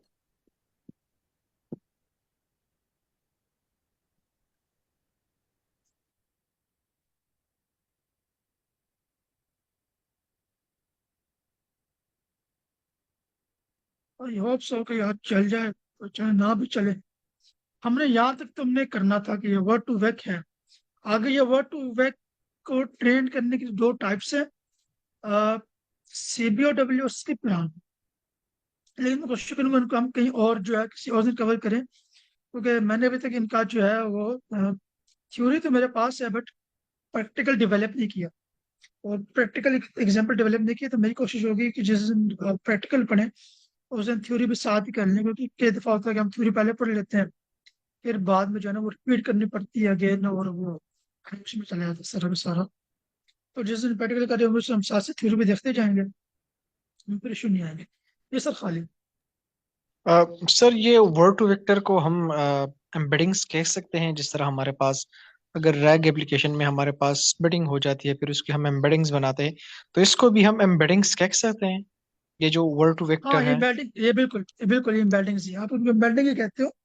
बट ये इतनी अच्छी एम्बेडिंग्स नहीं है, तो अगर आपने मैं आजकल एक और कोर्स भी है, एक बुक पढ़ रहा हूँ मैं आजकल। उस बुक में अब दिखा रहा होता है क्या, कि मैं फिर उसके नाम बुक ओपन करता हूँ।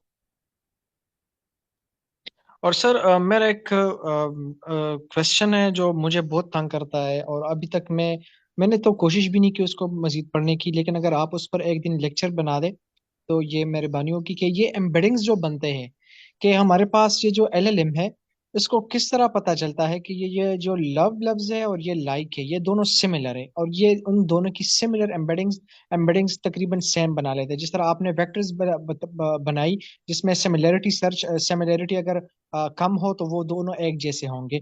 तो एलएलएम्स को ये बिहाइंड द सीन मैथमेटिकली किस तरह पता चलता है कि ये लव लफ्ज और लाइक लफ्ज की एम्बेडिंग सेम सेम होना चाहिए, जिसमें हमारे पास cos थीटा की उसकी सिमिलरिटी जो है वो सेम आ जाए, जिसमें cos थीटा की एंगल हमारे पास कम आ जाए। तो इस पर अगर आप कुछ ऐड करना चाहे तो बड़ी मेहरबानी होगी। मैं यही प्यार करता हूँ, ये मैंने निकाल लिए बुक में से पढ़ा था। ये देखें जरा, अब वो मॉडल तो तरह करता नहीं करता, बट ये देखें इम्बेडिंग्स जो है, अभी हम समझ लेते हैं इम्बेडिंग्स हमने क्रिएट करनी है, ठीक है।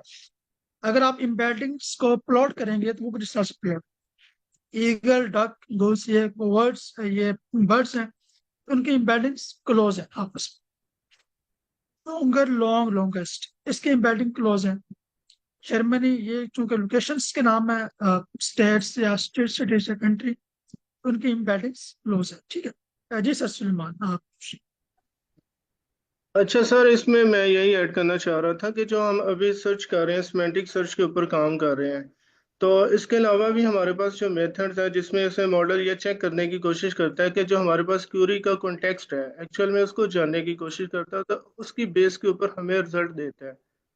तो जो आपने बताया कि बैक प्रोपगेशन या हमारे पास वेक्टर टू मेथड है, जो हम अपनी एम्बेडिंग्स बना लेते हैं, जो कि हमारे पास क्यूरी होती है उसकी एम्बेडिंग्स, देन जो हमारे पास आंसर होता है उसकी एम्बेडिंग्स।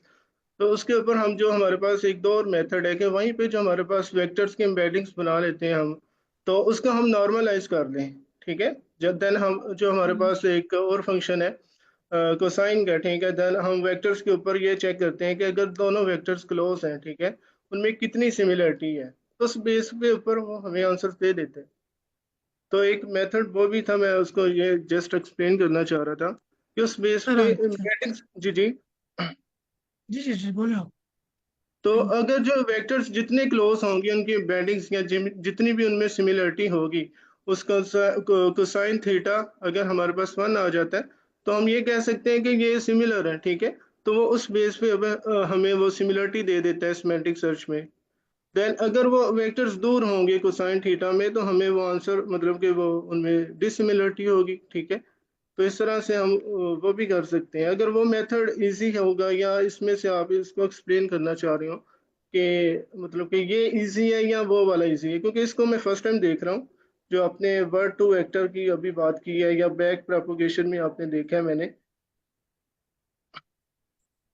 तो आपने एम्बेडिंग्स को पढ़ा हुआ है और आपने देखा है कि एम्बेडिंग्स में हम कुछ साइन लगाते हैं, ऐसे ही है।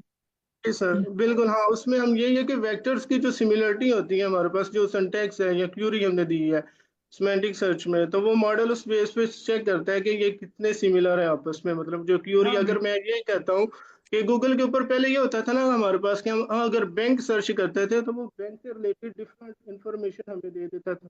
मतलब वो जितनी भी प्लेसेस थी बैंक से रिलेटेड उसको पता नहीं था होता। बट अगेन हमारे पास गूगल में कुछ एडवांसमेंट हुई, हैमिंग बर्ड एल्गोरिथम आया, उसने चेक किया कि मैं इसका कॉन्टेक्स्ट जानने की कोशिश करता हूँ कि अगर ये बैंक आया तो ये मनी बैंक की बात कर रहे हैं या किसी रिवर बैंक की बात कर रहे हैं, वो पूछते हैं हमसे, ठीक है। तो इस बेस के ऊपर वो कंटेक्स्ट को पूरा जानने की कोशिश करता है सिमेंटिक सर्च में। तो मैं जस्ट मेथड की बात कर रहा हूँ कि हम इसमें ये भी यूज कर सकते हैं, जो हमारे पास आई मीन के वो कोसाइन का, ठीक है, या एम्बेडिंग्स के ऊपर जस्ट हम नॉर्मलाइज कर सकते हैं वेक्टर्स। बिल्कुल ऐसे हो सकता है।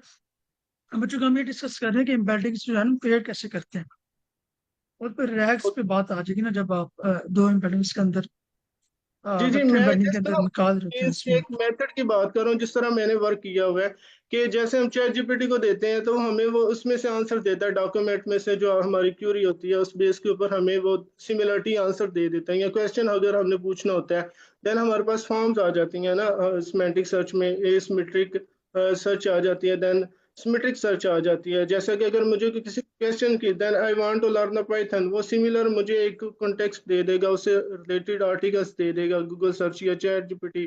Do you want to learn hmm, Python, उससे सिमिलर आंसर में मुझे दे देगा। ठीक है, तो हम्म, मैं जस्ट ये एक्सप्लेन करना चाह रहा था कि सिनेरियो हमारे पास ये सिमेंटिक सर्च इस वे में भी हम इसको लेके जा सकते हैं, अगर किसी ने इसको इम्प्लीमेंट करना हो या कुछ साइन मेथड के जरिए एम्बेडिंग्स के थ्रू हम उसके ऊपर क्यूरीज या मतलब कि अपने आंसर्स गेट कर सकते हैं by doing the normalization of the vectors.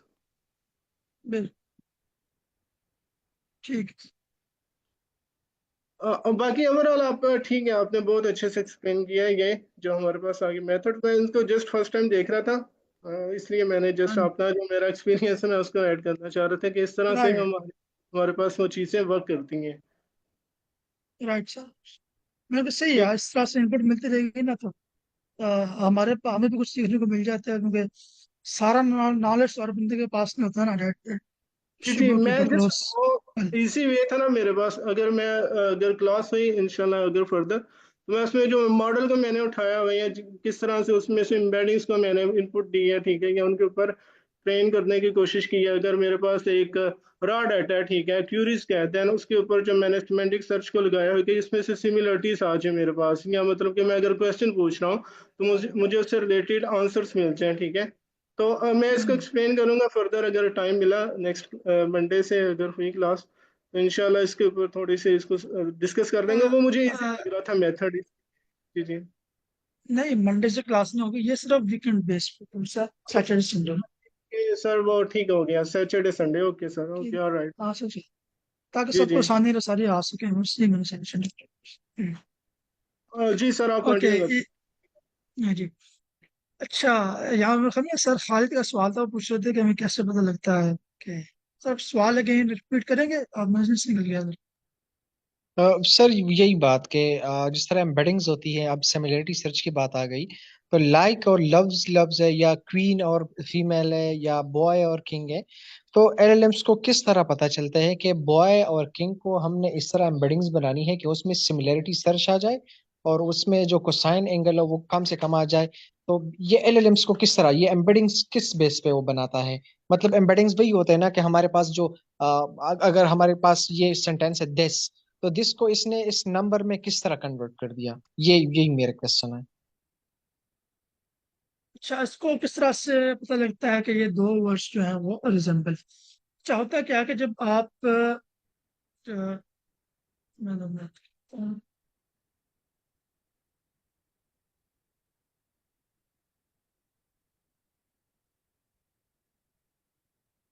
होता क्या है कि एम्बेडिंग्स, मान लेते हैं ये एम्बेडिंग के लिए, ठीक है, और ये नीचे आपका जो LSTM है, या आपका ट्रांसफॉर्मर आर्किटेक्चर, इधर आपने दे दी है अपनी टोकन आईडीज।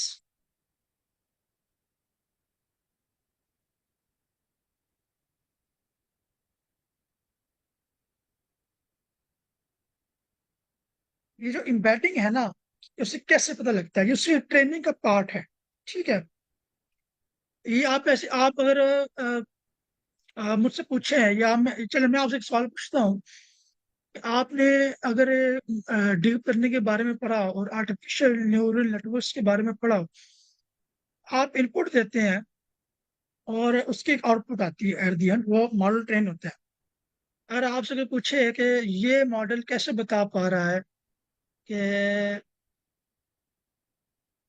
ये जो बिल्ली की तस्वीर है, इसको बिल्ली ही कहना, इसका आप जवाब दे सकते हैं कि सर उसकी जो हिडन लेयर्स है वो ट्रेन हुआ है उस एम्बेडिंग्स पर, उस पिक्सेल्स पर, कि अगर इस तरह की पिक्सेल्स आ जाए तो ये हमारे पास कैट की होगी, और अगर इस तरह खिलाफ आ जाए तो वो दूसरी होगी। तो क्या आप इसका भी फ्लो चार्ट बना सकते हैं? किस तरह की यूजर आएगी तो वो बताएगा। सर मैंने इतने डीप में नहीं पढ़ा। अभी मैं डीप लर्निंग अभी सीख रहा हूँ, क्योंकि मैं अच्छा, मशीन लर्निंग मुझे पूरी इस तरह की नहीं है। लेकिन मैं बिहाइंड द मैथमेटिक्स जो होती है मैं वही समझ सकता हूँ। बाकी मशीन लर्निंग का जो मुझे थोड़ा नो हाउ है वो सिर्फ प्रैक्टिकल है, नहीं है, थ्योरेटिकल है। और अभी मैं सीख रहा हूँ ठीक तो है। इसलिए क्यूरीज कर रहा हूँ। जी थैंक यू सर, आप बहुत डीप अच्छे से। लर्निंग डीप लर्निंग का सबसे बड़ा प्रॉब्लम पता है क्या है? वो ब्लैक बॉक्स है। मिसाल मैंने यहाँ पे एक पिक्चर लाया था, ये देखिए, ये इनपुट है, ये वाला, और ये मेरा आउटपुट है, और ये मेरा हिडन लेयर है। इस हिडन लेयर में क्या होता है आप नहीं जानते। आप वैल्यूज तो निकाल सकते हैं वेट्स की हिडन लेयर में। हिडन लेयर में वैल्यूज क्या बन रही हैं मल्टीप्लिकेशन के बाद, लेकिन उसका मीनिंग क्या है कोई भी नहीं जानता। इसको इसलिए कहा जाता है डीप लर्निंग ब्लैक बॉक्स। इसको आप ऐसे समझें कि आप जब मैं किसी इंसान को देख के कहता हूँ, फॉर एग्जाम्पल, हम कुछ लोग ऐसे होते हैं जिनसे बहुत दफा मिलते हैं जिंदगी में। अगर उनकी बैक हमारी तरफ हो ना, मतलब कि वो कहीं से आ रहे हैं, उनकी बैक हमारी तरफ हो, हम उनको पीछे से देखने से पहचान लेते हैं। क्यों? क्योंकि हमारा ताल्लुक बहुत गहरा है। हम जानते हैं कि उनके सर के बाल कैसे दिखते हैं, वो चलते कैसे हैं। आप हर इंसान के बारे में ऐसे नहीं बता सकते। लेकिन आपके दिमाग ने कैसे ये फैसला किया कि ये इंसान अली है और ये इंसान जो है वो जेड एक्स वाई जेड? आप नहीं जानते। दिमाग कैसे फैसला करे? आप इस तरह जानते हैं कि मैं इनपुट ले रहा हूँ अपनी आंखों से, वो इनपुट जा रही है ब्रेन में, और ब्रेन को डिसीजन मुझे देना है। बट वो ब्रेन डिसीजन देने के लिए क्या कर रहा है, क्या देख रहा है, वो जो न्यूरॉन्स अंदर है वो कैसे काम कर रहे हैं, किसी को भी नहीं पता। डीप लर्निंग का ये प्रॉब्लम है। आप इसका प्रॉब्लम कह लें या ये जो कुछ भी कह लें, ये ब्लैक बॉक्स होती है। इसके अंदर क्या हो रहा है, हिडन लेयर्स में क्या हो रहा है, हम नहीं जानते। इसमें रिसर्च हो रही है। हो सकता है कोई नई रिसर्च आ गई हो तो कुछ निकल आया हो, बट अभी तक जो है जितना मेरा नॉलेज है ये ब्लैक बॉक्स है। एम्बेडिंग्स में क्या होता है कि एम्बेडिंग्स में बेसिकली पार्ट होती हैं इसका।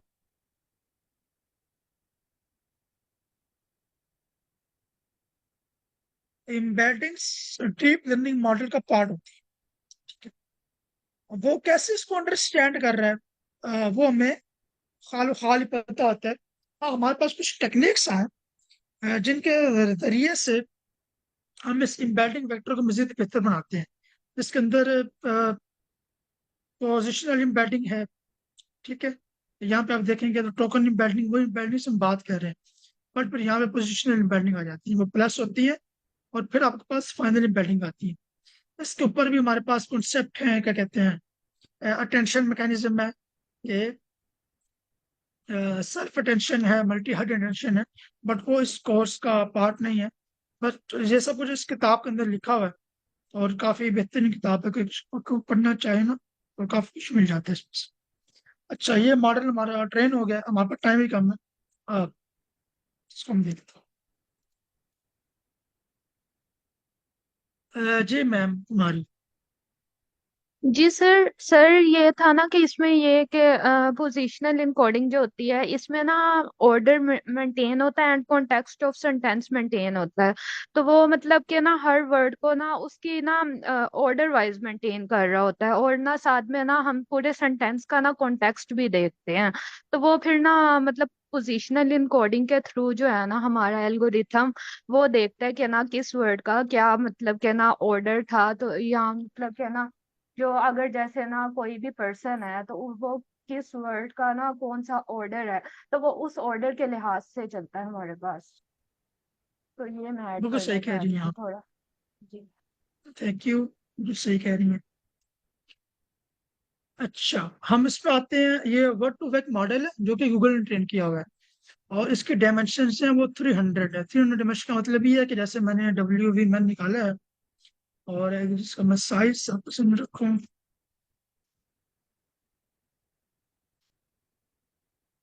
तो वो 300 है कि एक वर्ड को हम 300 नंबर से रिप्रेजेंट कर रहे हैं। ठीक है, अगर इसको मैं यहाँ पे लिखूँ किंग, तो मैंने भी किंग का वेक्टर निकाला, वो कुछ यूं है, ये जो आप देख सकते हैं 300 फ्लोटिंग पॉइंट नंबर्स। और ये आप और क्या कर सकता है, आप इसको बताएंगे मोस्ट सिमिलर। आपने लिखा गर्ल, तो गर्ल से जो मोस्ट सिमिलर वर्ड्स होंगे ना वो निकाल के, कैसे निकाल रहा है, क्या कर रहा है कि बेसिकली गर्ल जो वर्ड है इसको वो कन्वर्ट करता है टोकन्स में, एम्बेडिंग्स, और उसके बाद उस एम्बेडिंग की कोसाइन सिमिलरिटी निकाल लेता है। जैसे सलमान ने बताया, कोसाइन सिमिलरिटी निकाल लेता है। जिसकी कोसाइन सिमिलरिटी सबसे ज्यादा आती है वो रिटर्न कर देता है। तो बॉय के 0.85% है, टीन एज गर्ल के 0.79%, वुमेन के 0.74%। ठीक है, और सिमिलर, अब आप ये भी देख सकते हैं कि ये दो वर्ड कितने सिमिलर होंगे, मैन और किंग। यहाँ बता रहे 0.02%। तो मैं निकाल लूँ कि W डॉट सिमिलरिटी कार और व्हीकल, और 0.8%, मतलब 78% जो है वो सिमिलर। इसका एक और बड़ा फेमस है क्वेश्चन है, वो मैं लिखता हूँ, किंग प्लस WV वुमेन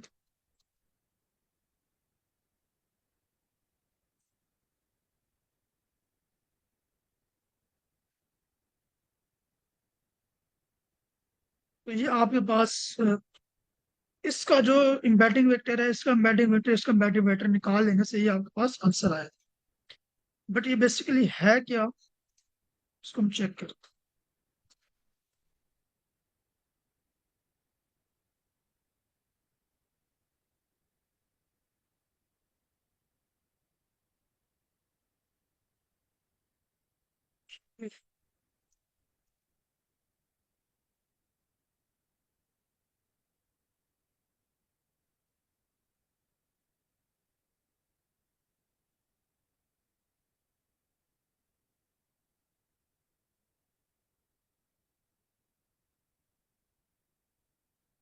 और अब मेरे दिमाग से ना वो कमांड गिर गई है, उसको मैं यहाँ पे दे के ना उसको निकाल सकता हूँ।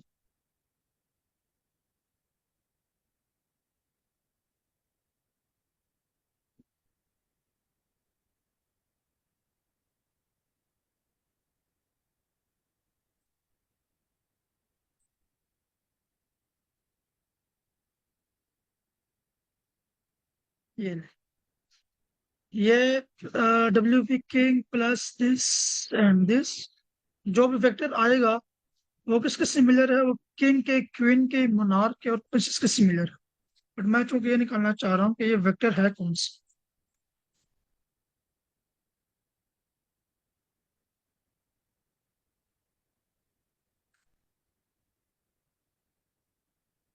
वो जो मैं निकाल नहीं पा रहा।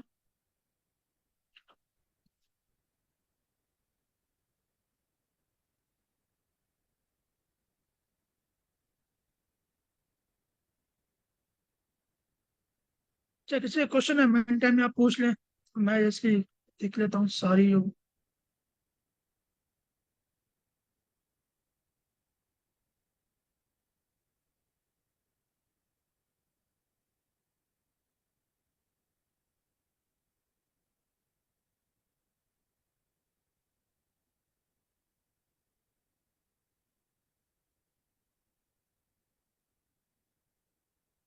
असल में इसमें नहीं है इस तरह का, तो मैं वेक्टर दें, मैं ये बता दी कि वेक्टर किस वर्ड को रिप्रेजेंट कर रहा है। अगर होगा तो मैं ऑब्वियसली वो ले आऊँगा, चैट में लिख दूंगा जहाँ पे ग्रुप के अंदर मेंशन कर।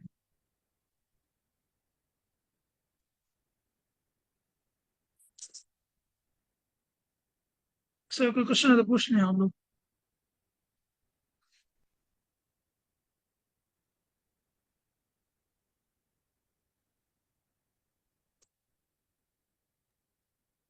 सर इसमें जो आप बुक का बता रहे हैं, ये बुक कहाँ से मिल सकती है हमें?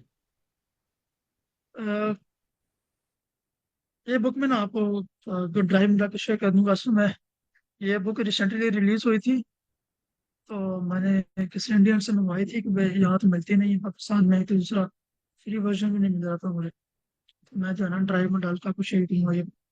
ठीक है,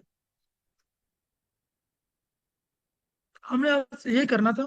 हाँ, बाकी ये मुझे कमांड मिली तो मैं आपको बता दूंगा, और लग तो रहा कि नहीं है। अ, तो अगर वो सवाल तो पूछ लें, वरना हम डिपेंड करते हैं। और बाकी जो अभी रह गया आज थोड़ा सा काम, वो ये था कि वर्ड टू वेक को हमने प्रैक्टिकली करना था। बेसिकली इसके दो तरीके होते हैं करने के, यहाँ पे लिखे हैं कंटिन्यूस बैक वर्ड्स और स्किप ग्राम। हम उसको बाद में देख लेंगे। और फिर क्या होता है कि प्रैक्टिकल जो मैंने डेवलप नहीं किया अभी तक, तो थ्योरी और प्रैक्टिकल में चारों तक साथ ही लेके चलते हैं। तो ये जो स्लाइड्स हैं, ये नोट्स हैं, मैं कोशिश करूंगा मेरा PDF निकले, और बल्कि ये शायद निकल भी आता है, तो मैं ये निकाल के ना आपको शेयर कर दूंगा। अगर किसी का कोई क्वेश्चन नहीं है तो फिर इस मीटिंग को एंड करते हैं, क्या ख्याल? अच्छा सर, मैं ये जी जी। पूछना चाह रहा था कि इसकी हमारे पास फाइनल कंक्लूजन क्या आएगी अगर हम वेक्टर टू वर्ड यूज कर लेते हैं, तो इसके बाद जो हमने आज सारा कुछ पढ़ा है, तो इसकी हमारे पास फाइनल आउटपुट क्या आएगी, हम क्या एक्सपेक्ट करते हैं कि इस तरह से हम वर्क कर रहे थे। तो हमने ये पढ़ा ना बेसिकली NLP बेसिक्स क्या है हमारे पास। बिल्कुल हम स्टार से लेके चल रहे हैं, वर्ड टू वेक पे आए हैं। तो वर्ड टू वेक एक ऐसा मॉडल है जो कि एम्बेडिंग्स क्रिएट कर लेता है आपके टोकन्स की। बट ये भी अच्छा मॉडल नहीं है, इसमें के अंदर भी जो प्रॉब्लम जो आपने बताई है कि बैंक की जो प्रॉब्लम है वो आएगी। हमारे पास इससे भी अच्छे मॉडल्स मिल जाते हैं, या ट्रांस जो टोकनाइजर्स हैं उसके अंदर भी हमें अच्छी एम्बेडिंग्स मिल जाती हैं। जब हम जो हमारा असल कोर्स एक्चुअल कोर्स